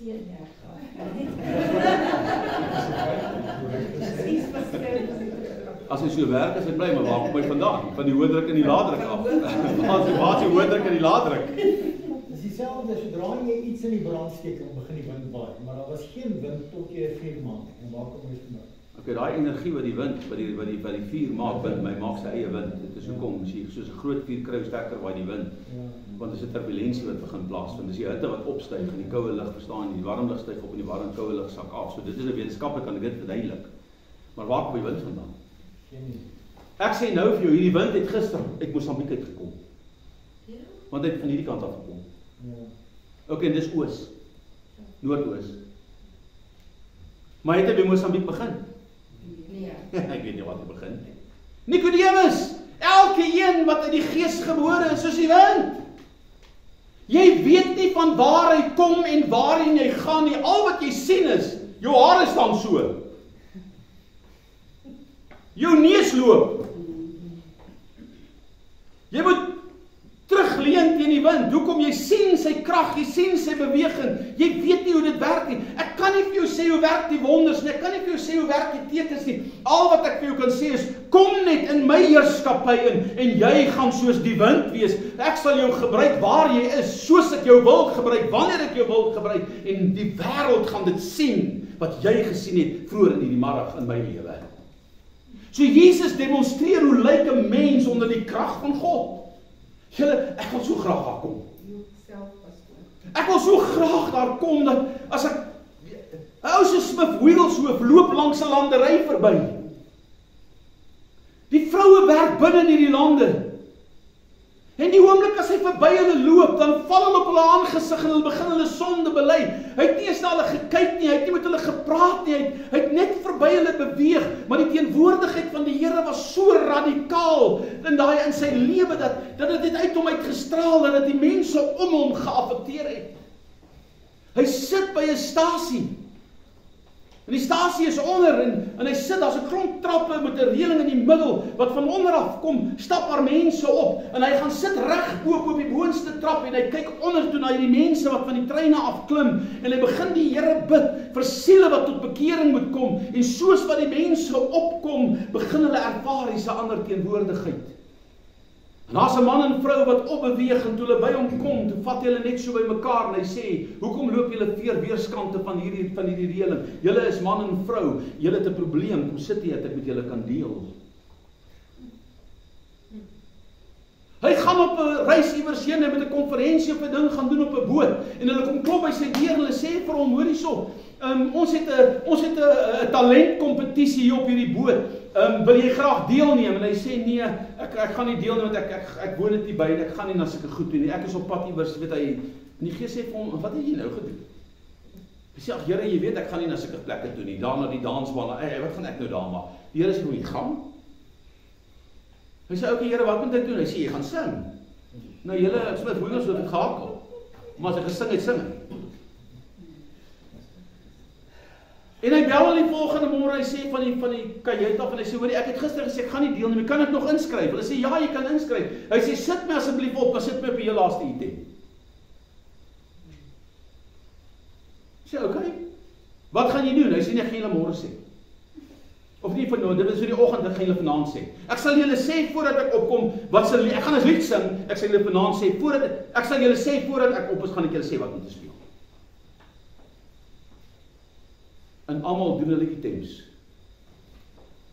En daar's 'n groot party gereël na hierdie talentkompetisie op die boot nou, want ons nou 'n klomp mense daar. En Smith Wigglesworth stap op. En hy begin sing Amazing Grace. How sweet the sound. En terwyl die teenwoordigheid van die Here kom in hy saal, begin die mense uit hulle stoele uit opstaan en op hulle aangesig val, een na die ander, en hulle sonde bely. En wat gebeur na die tyd? Die dans is in sy peekie. Hoekom? God se heerskappy in 'n man se lewe was so sigbaar en tasbaar, dat die wêreld om hom dit gesien het. Hulle dit beleef. Hulle dit ervaar. Is dit nie waar ek en jy moet uitkom nie? En hoe gaan ek dit regkry? Hoe nader ek aan God kom, hoe meer ek met sy gees gevul word, hoe meer ek in sy gees deurdronge word, hoe kragtiger gaan dit deur my werk. Dis hoekom jy kry net baie keer, as jy die kans sal staan, jy bedien die woord, dis net asof die gees van God werk net. Jy sien dit, jy weet nie waar kom dit vandaan nie, jy weet nie hoe dit werk nie. Al wat jy weet is jy ervaar dit in jou gees, jy beleef dit, jy sien dit net, jy sien dit in die effek van mense. Hoe hulle reageer. Wat is dit? Dis nie jy nie, dis nie ons goedheid nie, dis nie ons slimheid nie, dis nie die krag wat in, dis God se gees wat die verskil maak. Soos ek en jy Suid-Afrika wil verander, waar moet ons uitkom? Hoe meer ons gevul kan word met God se gees, en hierdie, nie binne die 4 mure van die kerk hou nie julle, want dis ons probleem. Ons wil Sondag by mekaar, wil ons die gees vrystel. Nee, ek wil die gees van God vrystel in die krag van die Here. Hulle bring 'n kind na Smith Wigglesworth en ek praat so met die goed kom net in my hart op. En hy bedien in 'n skoolsaal, daar's 'n groot, julle weet hoe lyk 'n skool se verhoog is mos hoog. En hulle bring 'n seentjie met klapfiets. Ek weet nie of julle weet hoe lyk klapfiets nie, hulle voetjies is so toe met so na mekaar toe gegroei. En die ouers kom op met hierdie kind, en hy sit daai kind op die verhoog neer. Seentjie was nou al so opgeskote seentjie. En hierdie gehoor staan daar en almal kyk nou, jy weet, wat gaan nou gebeur, want hulle kan sien die kind se voetjies is gebreklik. En die volgende oomblik skop hy hom. hier op sy jackie van agter af, hy skop hom bo van die verhoog af, en daai kind onder op die grond val in die naam van Jesus, hy het dit reg. God genees hom. Moet asseblief nie jy nou die kind van die verhoog af gaan nie werk. Hulle bring 'n kankerman na hom toe, hy's op sy einde. Die dokters het gesê dis verby. Hulle bring hom in sy teaterjassie op 'n draagbaar daan. Die dokter is by, en hy sê jy raak nie hierdie man nie, want hierdie ou is fragile. Smith Wiggles verbid vir hom en hy slag hom met die vuis in sy maag. Dat die koerante na die tyd vir hom vra, maar hoekom slaan jy die man? Hoekom slaan jy die pasiënt met jou vuis? Hy sê, ek slaan nie die man nie, ek slaan die duiwel uit hom uit. Hy sê, maar die vlees het tussenin gekom. En daai ou val. En hy dokter roep uit en hy skreeu en hy's woedend, sy vinger onder sy neus, you killed him, you killed him, you killed him. En die volgende oomblik vlieg hy ou op, toe sê hy, I am healed. In the name of Jesus. Met sy ou theaterjassie en al, hy begin God loof, toe raak die Here hom in die oomblik aan. Hoe? Deur die krag van die Gees van die Here. So kan jy sien die modder op die oë, die vuishou. Op daai oomblik is dit wat daai ou doen, maar die Gees is op hom. So, ek en jy kan nie gaan doen wat daai ou doen, nie doen wat jy moet doen. God sal jou help. Maar wees jy vol van die Heilige Gees, van sy krag, kom op die plek waar sy Gees in jou en deur jou werk, man. Hy wil ons vol met sy Heilige Gees. Hoe dat sê Paulus, hy 6 uit die 7 keer, hy sê 12, hy sê deurdronge, en op die laaste dag het hy uitgeroep, as iemand dors het, kom na my toe, sodat, wat moet met jou gebeur? Strome van lewende waters, wat moet dit gebeur? Uit jou binneste, kan vloei. So wat moet uit jou uitkom daar by Abba tafel? Lewende waters. Waar ek is, moet die teenwoordigheid van God moet soos water uit my kom, dit moet uit my vloei, dit moet begin werk deur my. As jy vir my gesê het, ek gaan vanaand hier sit, julle 30 jaar gelede gesê, maak nie jou kop. Ek gaan na 'n restaurant en ek het een gehad. Ek gaan 'n klomp sportskarre ry en ek het 2 gehad. Dit is geen waarde en goed nie. Die dag toe hy my roep, toe sê ek, Here, ek gee vir jou alles. En ek het alles prysgegee en 'n week voor dit het ek bevordering gekry en ek het 'n senior pos gehad binne landbou, binne die LNR. En ek kyk na hierdie brief wat hulle my gee teen die salaris. En die Here sê, maak hy ding toe, vou hom op, sit hom weg, jy gaan hom nie gebruik nie. Hulle beroep my in die gemeente. En ek moet kies tussen hierdie wêreldse goed, ek moet kies tussen hierdie geld van die wêreld of die Heilige Gees. Hy nagteef my sê, wat kies jy, die mantel of die ploeg? Die grootste geleentheid in my hele lewe wat my tref toe, Liberty Life my die beste geleentheid in my lewe gee vir my en my vernoot ook 'n restaurant gehad het en sê, hoorie, ons gaan 'n dag met julle 2 ouens begin, julle Afrikaners, ons sien die ywer is op julle, ons sien julle kan hard werk, ons sien al die potensiaal is binne. Daai nag toe sê die Here vir my, wat kies jy? Gaan jy my gees kort? Gaan jy my gees kies of gaan jy kies om hierdie wêreld te wen? Die grootste stryd tref my daai nag in 'n kerk by 'n boedelingsbank. Ek staan daar, ek sê, Here, ek het klaar bedank, hoe gaan ek hier goed terugtrek, hoe gaan ek, môre moet ek gaan vir opleiding, wat, jy sê vir my nou, hoekom het jy my nie gister gesê nie? Ek kies, ek sê geen om, wat is die gevolg nie? Ek kies vanaand, vir God te werk. Julle is jare later, ek praat van 1992, kom God, en tot vandag toe die Here my bediening bewaar, voltyds. Hy het my altyd mense gegee, hy het altyd gewerk, hy het my altyd boodskappe gegee, elke Sondag, ek het jare aan mekaar 2 dienste per Sondag gepreek, ek weet nie of jy weet wat sy effort is dit nie, dit vat jou oor. Dat 'n dominee eendag by my kom en my sê, hoorie, daar's geen manier jy gaan vir jou uitbrand, jy kan nie 2 dienste op 'n Sondag preek, hoe kry jy dit reg? Ek sê, ek weet nie, maar God help my.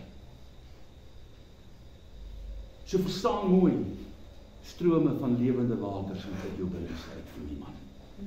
En is die kerk daar? Ons is nie daar nie. Want ons is te ver in afstand in ons verhouding met God. Hoeveel tyd spandeer ons met die Here? Hoeveel tyd spandeer ons in die woord? Want ons is so gejaag met alles. Die vervulling van God se belofte, die praktiese vervulling van hierdie skrif vind in Handelinge 2 vers 4 plaas. En hulle is almal vervul met die Heilige Gees.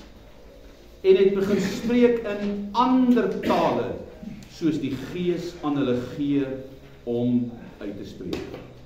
Ek wil jy moet mooi verstaan. Die oomblik wanneer ons deur die bad van wedergeboorte gaan, dan moet daar in my hart die diepe begeerte kom om volgemaak te word met sy Heilige Gees. En daai dimensies, daar's 2 dimensies daar wat ek vir jou gaan uitlig reg aan die einde van die hoekom, en daar's 'n bietjie 'n verwarring binne die kerkwêreld oor dit. En ek kom met julle daaroor praat. Maar ons sal daarby uitkom. Julle sien nou reg. Okay.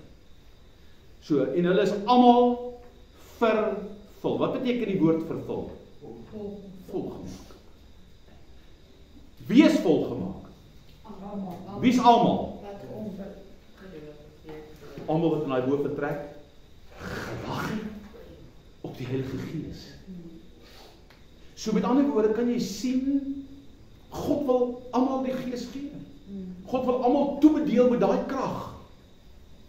Maar ek moet ook van my kant af na die Here toe gaan en sê, Here, hier is ek. Kom maak my vol. Kom maak my vol. Want jy weet, ons is mos 30 sekondes in die mikrogolf. Dan is my melk warm. Okay? 45 minute in die airfryer, dan is die vleis gaar. Kom aan. Ons is instant koffie. Ek het ander dag koffiebone gemaak, wat het hulle vir my gebring, want ek die goed begin self roast. Nou is 'n joppie hoor. Dit is nie net so kits nie. Nou wil ons alles kits en vinnig hê. Ag Here, moet tog net nie te lank vat om my te antwoord op my gebed nie. Ag Here, moet tog nou net nie te lank vat voor jy my vol met die Heilige Gees nie. Ek wil vir jou sê, hoe meer ernstig jy gaan soek, hoe meer jy dit gaan begeer in jou lewe, hoe makliker gaan dit kom. Die belofte is joune. Dis elkeen van ons in. Het jy al gesien as jy 'n geskenk toedraai? As jou kind verjaar, net jy net vir 'n mooi pakkie opgemaak. My vrou kan sulke mooi pakkies opmaak vir hulle. Dan vat jy daai geskenkpakkie en jy gee hom daai oggend in die kind, hy sit nog in die bed of sy sit nog in die bed, dan gee hom vir hulle aan. Dan vat hy daai geskenk, dan sit hy onder die bed. Kom aan. Wie van julle het dit gesien? Nee, waarom daar? Nee, hy skeer hy papierstukke hoor. En ek het al geterg en draai kom baie toe in dieselfde tyd, want jy moet net kan skeer nou. Hy 2 seuns van my. Dan vat hom en hy kry toe hy nog klein, dan kry hy papier af nie. Dan raak hy gefrustreerd hoor, hy wil daai papier af hê want ek wil weet wat is hier binne. Of ek vat 'n groot boks, dan sit 'n kleiner geskenkie wat dalk dieselfde waarde het van 'n groot ding en dan sit ek hom in 'n klein boks en 'n groter boks en 'n groter boks en 'n groter boks en die een oopmaak daar 'n boks en 'n boks en 'n boks. Tot hy by die geskenk uitkom. Dis maar net om met hulle te terf, 'n bietjie te speel. Dis jou geskenk. Die kerk het 'n geskenk van God. Mos vat dit nie. Ek het vir die Here gesê, Here, ek weier, ek gaan nie Ami toe, voordat ek nie die krag van God in my lewe het nie. Vir 6 maande het ek gebid. Dit het nie gekom nie. Maar hoe het ek gebid? Woensdae aande by die bidhuur. In die aande, miskien as ek gaan slaap, voor die tyd het ek gebid daaroor. Ek het nie die tyd gaan uitkoop nie. Ek het nie op God gewag nie, maar ek het die begeerte gehad. En daai nag, letterlik, die woensdag aan, die Saterdag, moet ek op die trein klim. Dan word ek geriep met allerhande Ami goed. Na jare het hulle die lood geskiet op die grens. En ek sê vir die Here, ek gaan die grens toe, as ek nie seker is jy's in my nie. Want Here, hier moet jy mee bewaar. Daai Woensdag aand, toe vul die Here my met die Gees. In 'n bidtuur. Maar nie eens in die bidtuur nie. Toe die bidtuur verby is, toe weier 3 tannies dat ek loop, want ek het 'n profetiese woord gekry net voor die bidtuur, dat die Here my daai nag gaan vul. Daai 3 tannies sê, jy gaan nêrens heen nie. Julle kan almal gaan, bye bye. Jy bly, jy kom hier. Sê, ag Here, vanaand vry wil jy elke duiwel uit my uit. En kan daai tannie wel was een van hulle. En kyk as daai tannies begin bid het, jy weet hoor.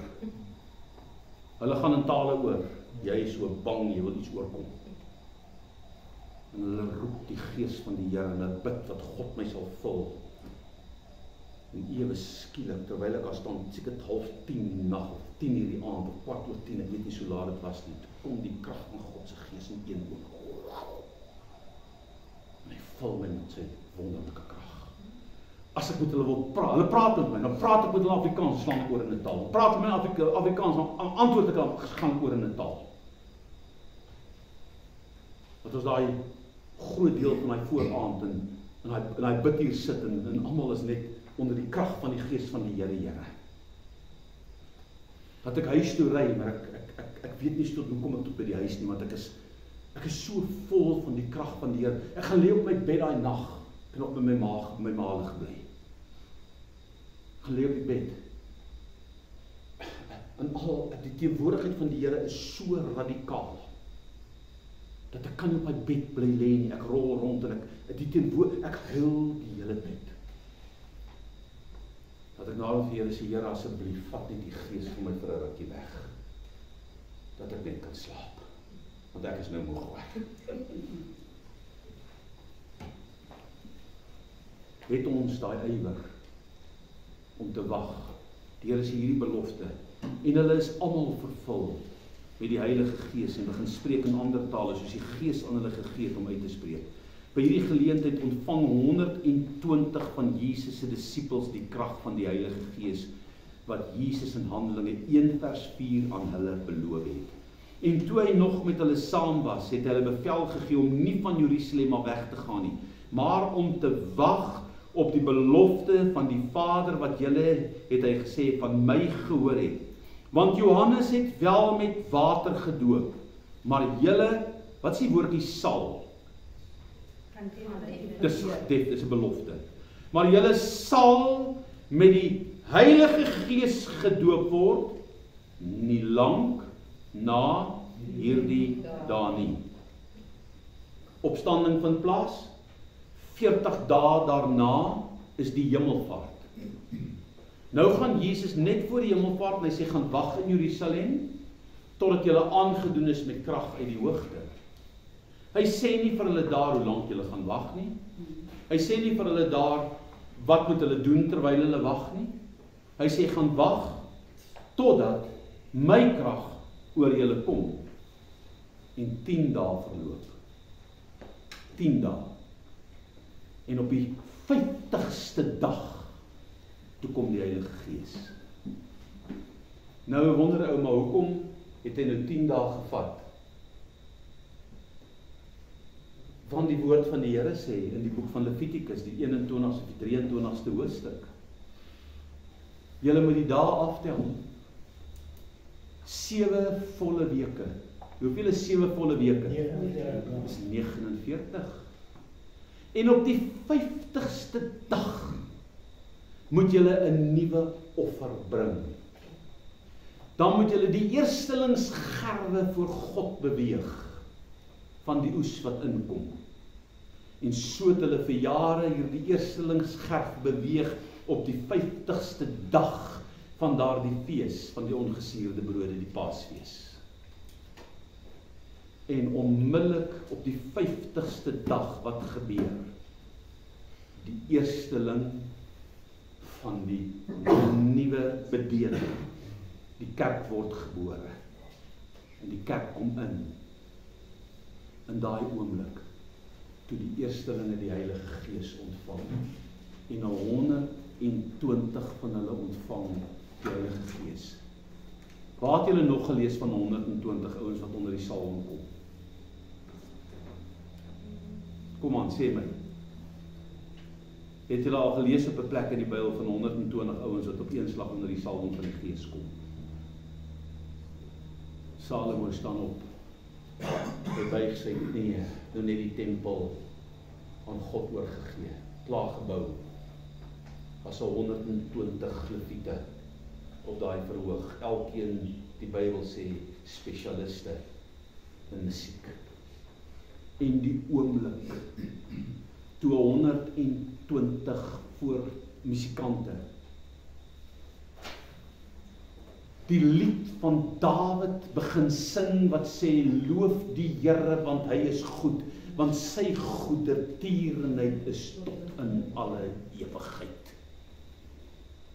Wanneer Dawid daai lied geskryf, toe Dawid die ark wat 20 jaar nie op sy plek gestaan het nie gaan haal het, en hom ingebring het in 'n tabernakel wat hy met tent gemaak het,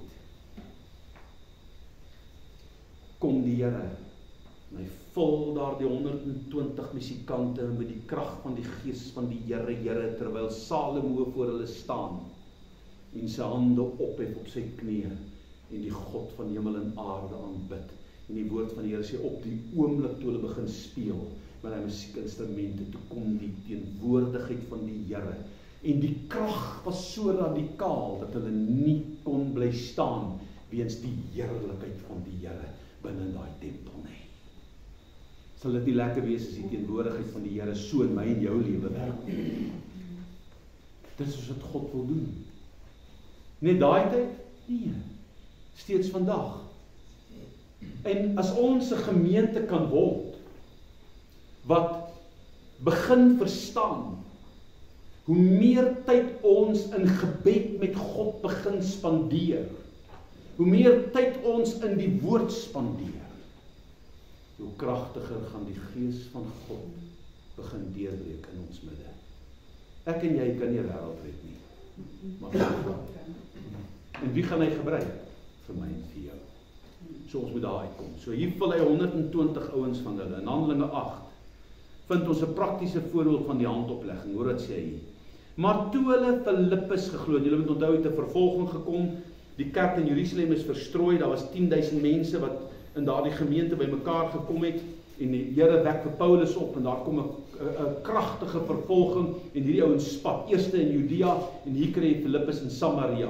En wat het Handelinge 1 vers 8 gesê? Julle sal my getuie wees in Jerusalem, Judea, Samaria, en tot aan die uiterste van die aarde. En hier is hierdie ouens nou in Samaria. Hulle staan in Judea van hulle, maar jy kry Filippus hier in Samaria. En kyk wat gebeur daar. Maar toe hulle Filippus geglo het, wat het hulle geglo? Wat die evangelie, die goeie nuus, want dit is die woord evangelie, aangaande wat? Die koninkryk van God. So wat is die goeie nuus van die koninkryk van God? Deur die verlossingswerk van Jesus sal my Gees na julle terugkeer.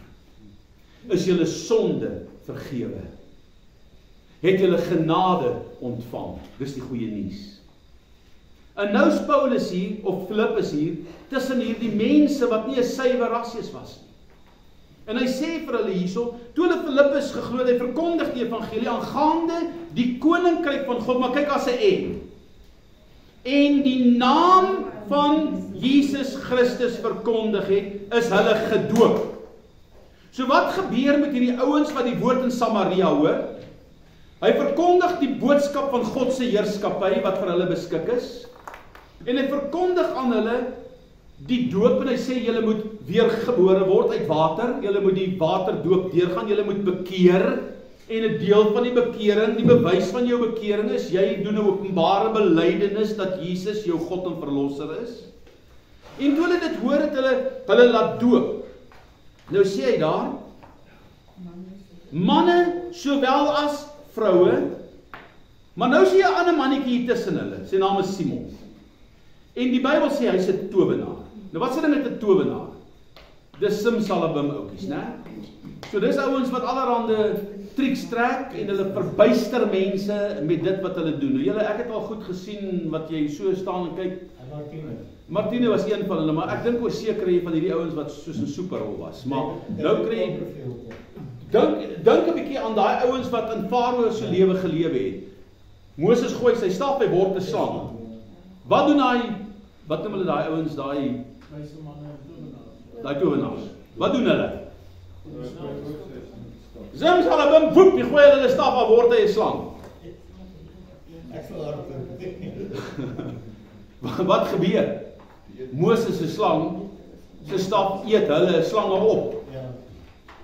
Nou julle, al wat daar gebeur het is, wat is die teken van die farao? Het julle al gesien, die farao het sulke bakkoppe op hulle krone gehad. Die slang was een van hulle afgode.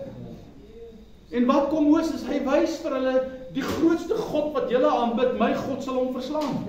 En hy vreet hom op. En hier staan hy, wys hier, en hulle kan nie antwoord gee vir wat hier gebeur nie. En hulle sê, hoor jy, maar hierdie ou se God is groter as ons God. En hy gryp hy ding in die stert en hoeps, is dit weer 'n staf. Maar kan jy sien wat se krag het daai mense gehad? So jy moenie hierdie towenaars en hierdie goed onderskat wat in die geestesriem werk nie, julle. Onder ons Afrikaner kultuur is ons nie bewus van hierdie goed nie, maar binne die swart kulture kry jy hierdie dinge. Julle, ons doen sendingwerk as ons in Zimbabwe, dan bly ons in die veld. Dan weet daai mense, weet ons is daar. Dan hoor jy in daai nag, dan kom hulle met hulle tromme, dan slaan hulle daai trom op hierdie Afrika ritmes en goed, dan kom hulle en beweeg hulle met daai tromme. Hier al waar ons in die nag probeer slaap, en probeer hulle ons daar beïndruk en allerhande dinge doen en ons wegkry om te doen wat ons moet doen. Ons hak maar net vas by die krag van die Here. Die duiwel wil nie hê, jy moet hierdie goed weet nie. Die duiwel wil nie, hulle moet daai goed weet nie, maar iemand moet dit na hulle toe vat. So hoor baie mooi kind van die Here, daar's altyd 'n aanslag. Want die duiwel wil nie, jy moet verstaan, dat strome van lewende waters moet uit jou binneste uitkom nie. En hier kry jy hierdie mense, hulle hoor die woord, hulle neem Jesus aan, hulle laat hulle doop, maar die tussen hulle is 'n ouetjie, en hy verbuister almal met sy towerheid. En hy het ook self gelowig geword. Dis nogal interessant. Hierdie towenaar word gelowig. Hoekom? Want hy sien dat die werke wat Paulus doen, of wat Filippus hier doen, is groter werke as wat hy gedoen het. Nou maak hy die foutjie. En hy sê, nie vir hulle nie, maar hy sê vir Petrus, wat na die tyd kom ek lees dit vir julle, dit staan nie so iewers. En hy het ook self gelowig geword, en nadat hy gedoop was, gedurig by Filippus gebly, en hy was verbaas toe hy die tekens en die groot kragte sien gebeur.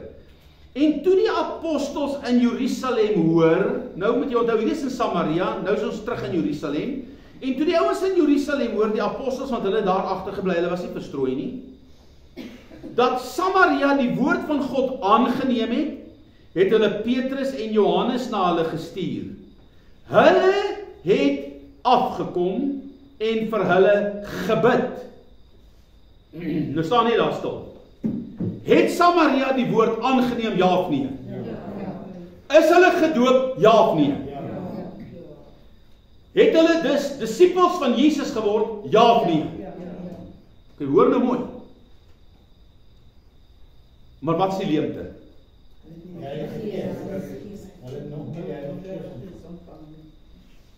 Daai konsep gaan ons reguit trek in die einde. Maar iets ontbreek. Die krag.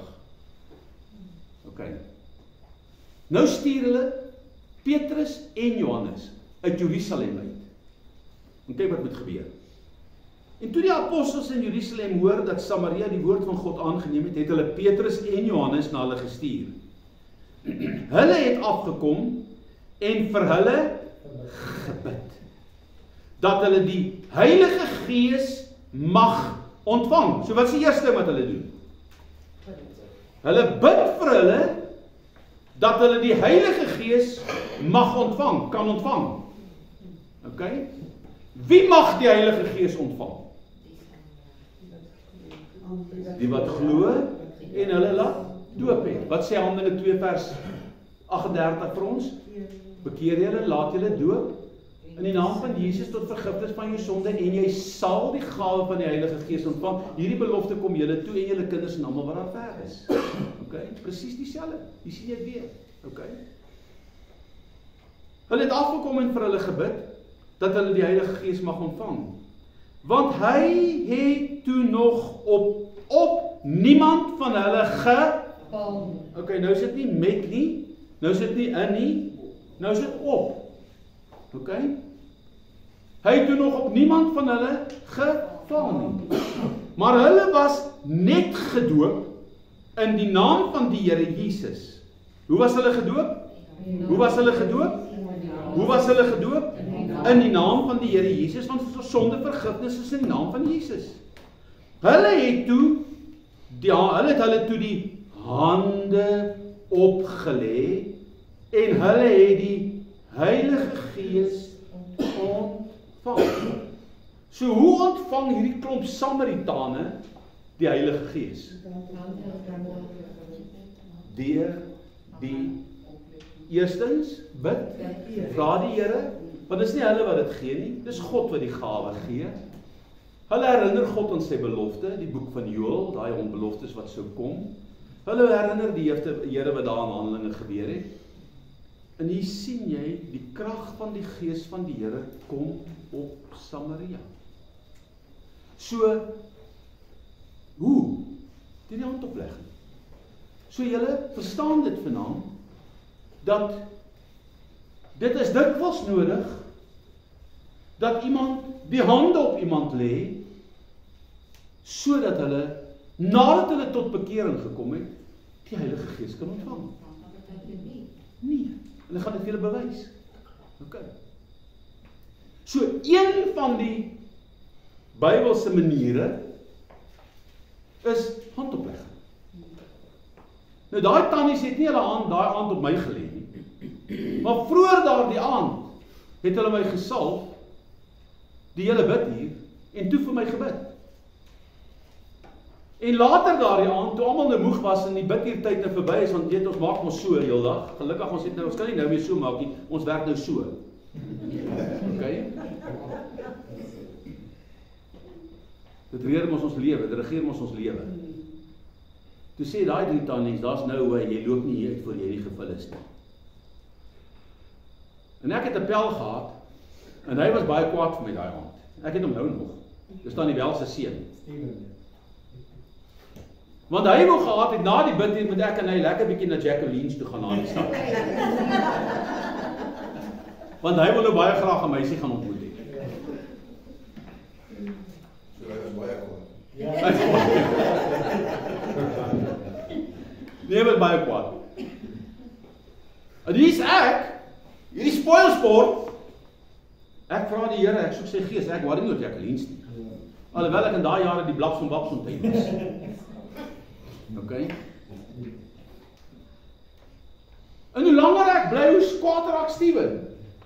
Want dit raak nou laat. En jy bly bid. En toe die krag van die Here kom, toe gryp die duiwel hom aan sy keel. En dit verwrig ou Steven. En Steven skrik so dat hy opspring en uithardloop by die kerk, want toe kom hy agter, hoor, hier's 'n ander teenwoordigheid hier. En hy het nooit weer gesê, hoor, ons gaan Jacqueline's toe. En die volgende keer al voor dit toe ons gegaan het, toe sê ma, want hy was altyd eerlik met sy ma, ons het altyd vir ons ouers gesê, waar gaan ons heen? Toe sê ons gaan na een van hierdie obskure plekke toe. En sy ma sê, pa sê nie, is reg, maar julle moet onthou, Christus gaan saam met julle. En sy ma sê, man, jy kan gaan, maar wat gaan soek jy daar? Sy sê, hoor, ek wil net dat jy sê, voor jy by hierdie huis gaan, jy moet dit weet, ek gaan vir jou bid as jy daar is. En as jy iets gevoel gebeur dan moet jy weet, ek moet vir jou bid.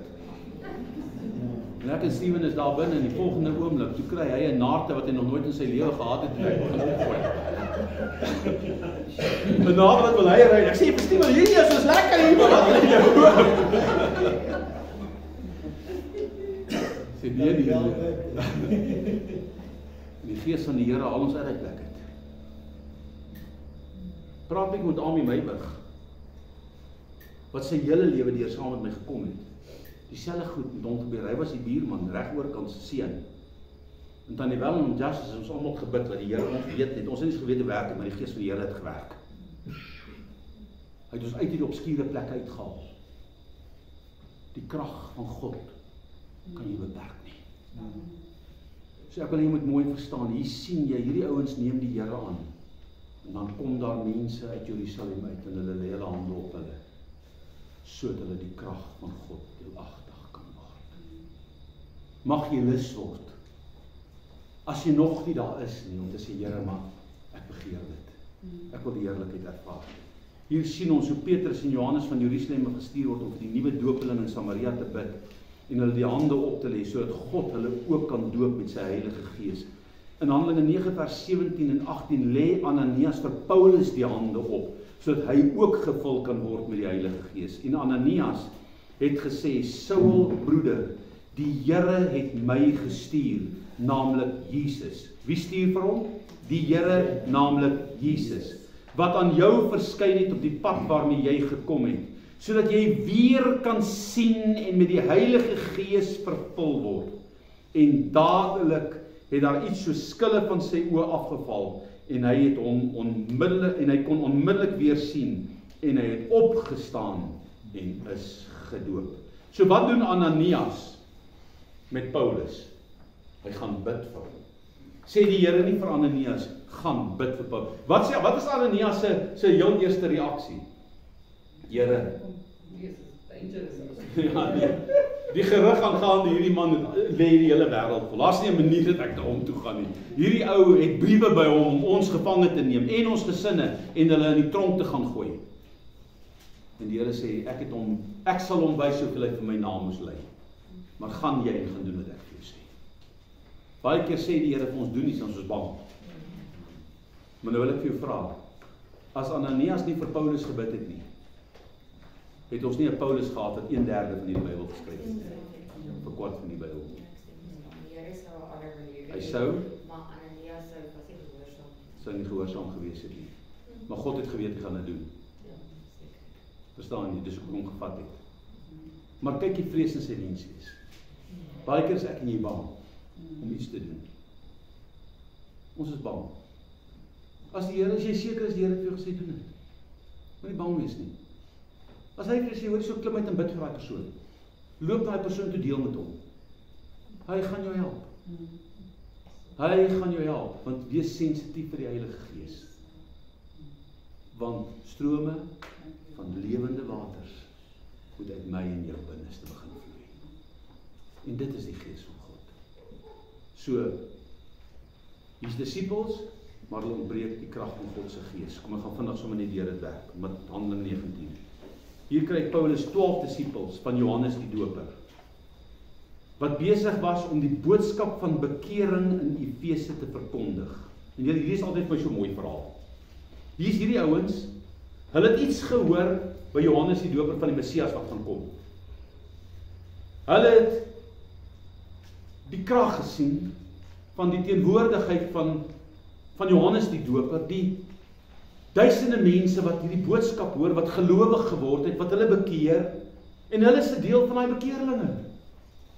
Hulle vat hierdie boodskap van bekering, want wat was Johannes se boodskap? Glo in die een wat na my kom. Bekeer jou en glo in die een wat na my kom. En wat doen hulle met hierdie boodskap? Hulle sê die Messias is naby. Die Messias sê, hy's hier. En wat begin hulle preek? Bekeer julle, want die Messias is hier.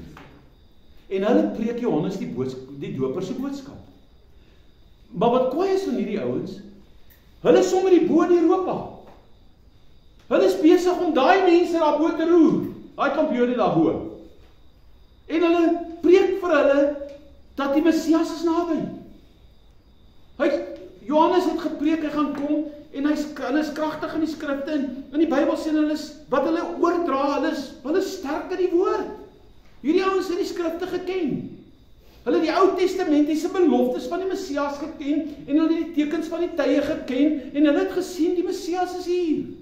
Dis eintlik maar net waar ons vandag is, né? OK? Nou gaan hy aan nou sê vir hulle in hierdie skrif. Nou kry Paulus hierdie ouens daar, en Paulus kom agter dat hierdie ouens kort iets.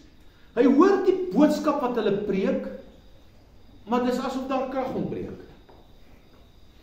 Nou kom hy by hulle en hy sê vir hulle, is julle gedoop met die Heilige Gees? Nou wat antwoord hierdie ouens om?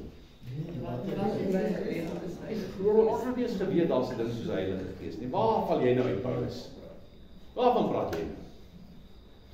Nou vra Paulus hulle 'n tweede vraag. En dit lyk amper, hoe kom die een vraag by die ander een uit? Met watter doop is julle dan gedoop? Met die doop van Johannes. Nou gaan die lig aan. OK, dit maak sin. Paulus het gesê, of Johannes het gesê, julle moet julle bekeer, julle moet gedoop word in bekering, julle moet julle harte vir die Here gee, julle moet julle sonde bely, julle moet Jesus die een wat na my kom bely. Maar hy wat gekom het, hy het klaar gekom wat julle verwag. En Johannes het nie net gesê, word gedoop met die doop van bekering nie, maar word ook, hy wat na my kom, gaan julle doop met krag en met vuur, met die Heilige Gees en met vuur. So wat ontbreek julle? Is julle gevul met die krag van die Gees? Nee, hoekom nie? Want julle sonde is nog nie vergewe in die naam van Jesus nie. En hy maak hulle vry. Hulle word gedoop. En die oomblik toe hulle geposisioneer is, wat gebeur hierso? Kyk wat doen hy.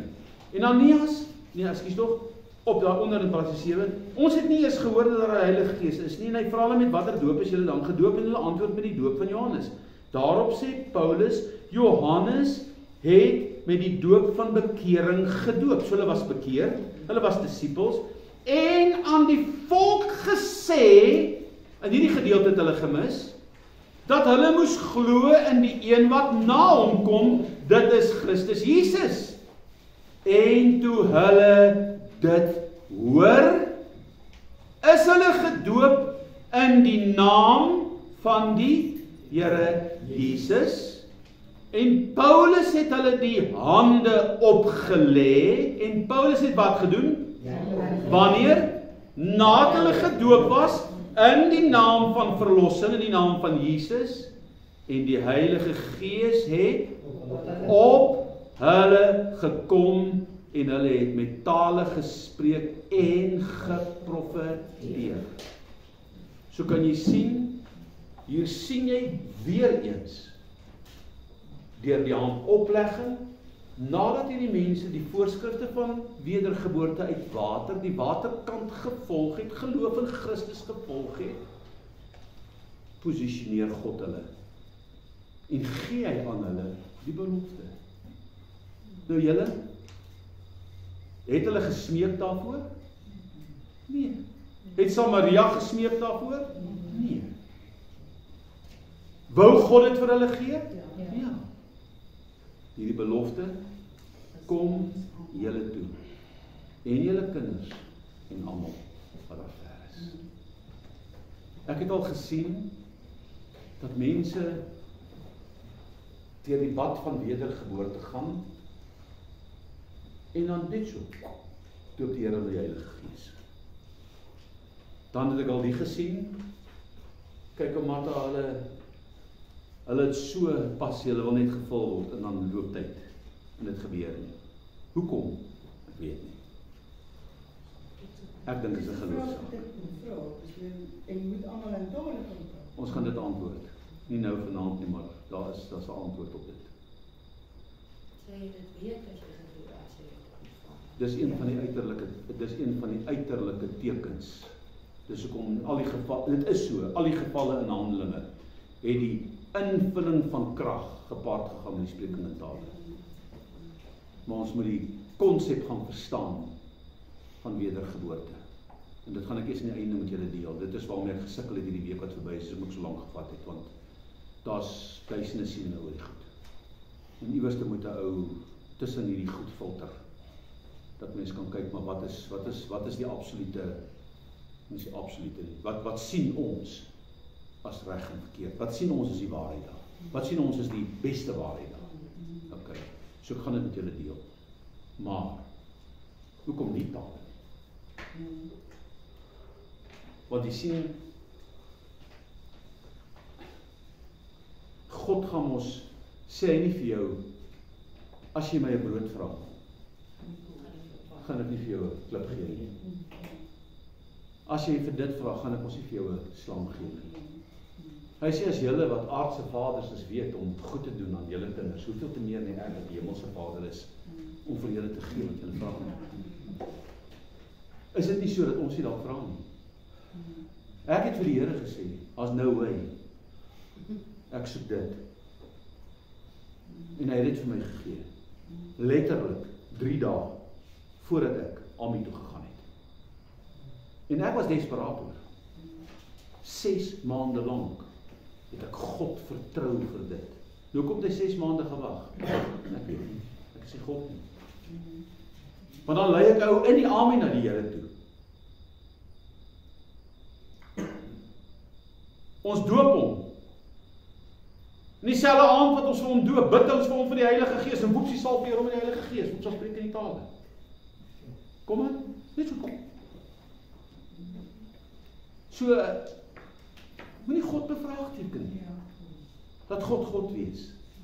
Maar ek het geleer uit my ondervinding uit. Hoe meer die individu God soek, God gaan antwoord op sy tyd. Oom Piet Legrand, hy was die hoofsekretaris van die Nasionale Kerk. Hy was jare tot bekering. En hy die spreking in tale begeer. Hy was gevul en hy kom preek hy ouma. Hy sê, Here, ek verstaan nie. Hoor al my broeders. En dan bid hy, en hy bid. Dan kom hy by die bid en hulle lê hulle hande op, en hulle bid, en hulle doen alles wat die Bybel sê hy moet doen. Nou Piet word nie geval nie. En een hand staan hy en hy bid hierop, en hy sê, Here, ek het nou genoeg gebid oor hierdie saak, ek is nou moeg, ek gaan nou nie meer bid nie. Want U wil my nie vul met tale nie, U wil dit nie vir my gee nie. En hy kom daar aan by die huis, net voordat hy gaan slaap, bid hy, en terwyl hy daar in sy binnekamer staan, bid hy, en woepsie kom die Heilige Gees met vullende krag. Alleen daar in die kamer. Ek weet nie waar was die ou tannie nie, maar hy vul hom daar alleen, en hy spreek in taal, en daarna spot, en hy sê, hier vul die Here my, ek vir maande en jare soek ek saam met al die mense, en hier kom die Here toe ek alleen is, toe vul hy my met sy Gees. So hoekom, en ek het tot die slotsom gekom in hom Piet se lewe, hy het te veel staat gemaak op die handoplegging van mense, en die krag van mense, dis God wat die gawe gee, en toe hy alleen daar is, toe is daar nog geen niemand wat die roem kan kry nie, en God vul hom, om hom sê, o Piet, ek is nog altyd by jou. Wat soek jy nou? Met jou hele hart en wees. Dis wat God van ons wees. Ek begeer steeds vandag, want julle, ons kan nie bly moet, daar's 'n skrif wat sê, en nou sluit ek af vanaand. Jesus het die gawe van die Gees gehad. Hy sê, Christus het die Heilige Gees gehad, hy sê, so Christus het die Heilige Gees gehad, sonder mate. Wat beteken sonder mate? Without measure. Maar wat is die ander kant van die kooi? Daar's 'n ander kant van die muntstuk. As Jesus wie God geopenbaar is in die vlees, Immanuel, God met ons. Die Gees van God was sonder mate in hom. Nou is die belofte van die Gees vir my en jou. Maar nou lyk dit vir my, as hy die Gees sonder mate gehad het, dat ek die Gees met mate kan toelaat om in my lewe te werk. Hoor jy wat ek vir julle sê? Want hoe meer ek en jy die Gees van God toelaat om in my en deur my te werk, hoe meer gaan God in en deur my werk. Jy het sy salwing ontvang, jy het sy teenwoordigheid ontvang, maar die Gees is onderworpe aan die profeet. So meer jy God gaan toelaat om jou te gebruik, hoe meer gaan hy jou gebruik. Hy gaan jou ons nie gebruik as jy stawwenis nie. As hy vir jou sê, hoor hierso, gaan bid vir daai sieke, en jy sê nee, gaan jy ons nie saam met 'n sweep nie. Hy het vir jou gesê, jy moet kies. Maar as jy vir daai sieke gaan bid, kan die Here daai boggelre genees. Kan die Here daai kranke genees. Kan die Here daai hartseer wegvat. Want jy laat toe dat God jou gebruik as 'n voertuig. En dit is waar ek en jy sensitief moet raak. vir die Heilige Gees. Laat God jou gebruik, waar jy ook al is, terwyl jy gaan. Kom ons bid saam. Vader, ek wil vra, dat U ons sal gebruik. Here, hier is Samaria, hier is daai mense bo in die feeste. Hulle het U aangeneem, hulle was disippels. Hulle was selfs gedoop. Maar Here, dan leer ons dat selfs Apollos, en ek weet nie of hy een van die 12 was nie, dit lyk amper vir my so. Die woord van die Here sê, en hy was kragtig in die skrifte, en hy die Jode weer lê. En dan kom ons, Here, later wat ons van hom lees, dan sien ons, en hy sê, en hy was nog kragtiger in die skrifte. En Here, dan blyk dit vir my, daai skrif is die oomblik toe die Heilige Gees totaal besit neem van hulle, dat hy nog kragtiger geraak het, omdat God se Gees hom gehelp het. En Here, ek wil bid dat U ons in hierdie konsep, wat 'n moeilike konsep is, Here, vir die menslike brein om in te neem, om te verstaan, dit is 'n saak van geloof, is 'n belofte uit genade, dat ons dit sal verstaan, dat ons daarna Hemelse Vader sal strewe, en dat ons hele lewe sal gee, om die plek te word waar God regeer. Want die enigste manier hoe ons die plek kan word waar God regeer, die enigste manier hoe die koninkryk van God in my kan kom, is waar die Heilige Gees van God weer in my kan kom woon. En Here, dit kan alleen gebeur as ek my sonde bely, as ek in Christus Jesus se versoeningswerk glo. En die oomblik as ek dit doen, dan kom U terug, omdat die voorhangsel gebreek is. En ek dank U, Here, dat U gekom het en in ons kom woon het. En ek wil vanaand vra, Here, help ons om hierdie hele konsep van die Heilige Gees te verstaan, maar gee vir ons 'n passie en 'n diepte en 'n soeke na U, dat ons elke dag sal strewe. Want hoe meer U in ons werk, hoe heeler sal ons wees, en hoe heeler sal ons ander mense om ons kan maak deur die krag van die Heilige Gees. Dankie, Here, dat U ons God en Vader is. Ons buig voor U, ons roep U naam aan, en ek verdaag ons vanaand in U liefde, in Jesus se naam. Amen. Die Here bless julle, gaan in sy vrede en liefde, en drink van nog 'n koppie koffie as julle wil.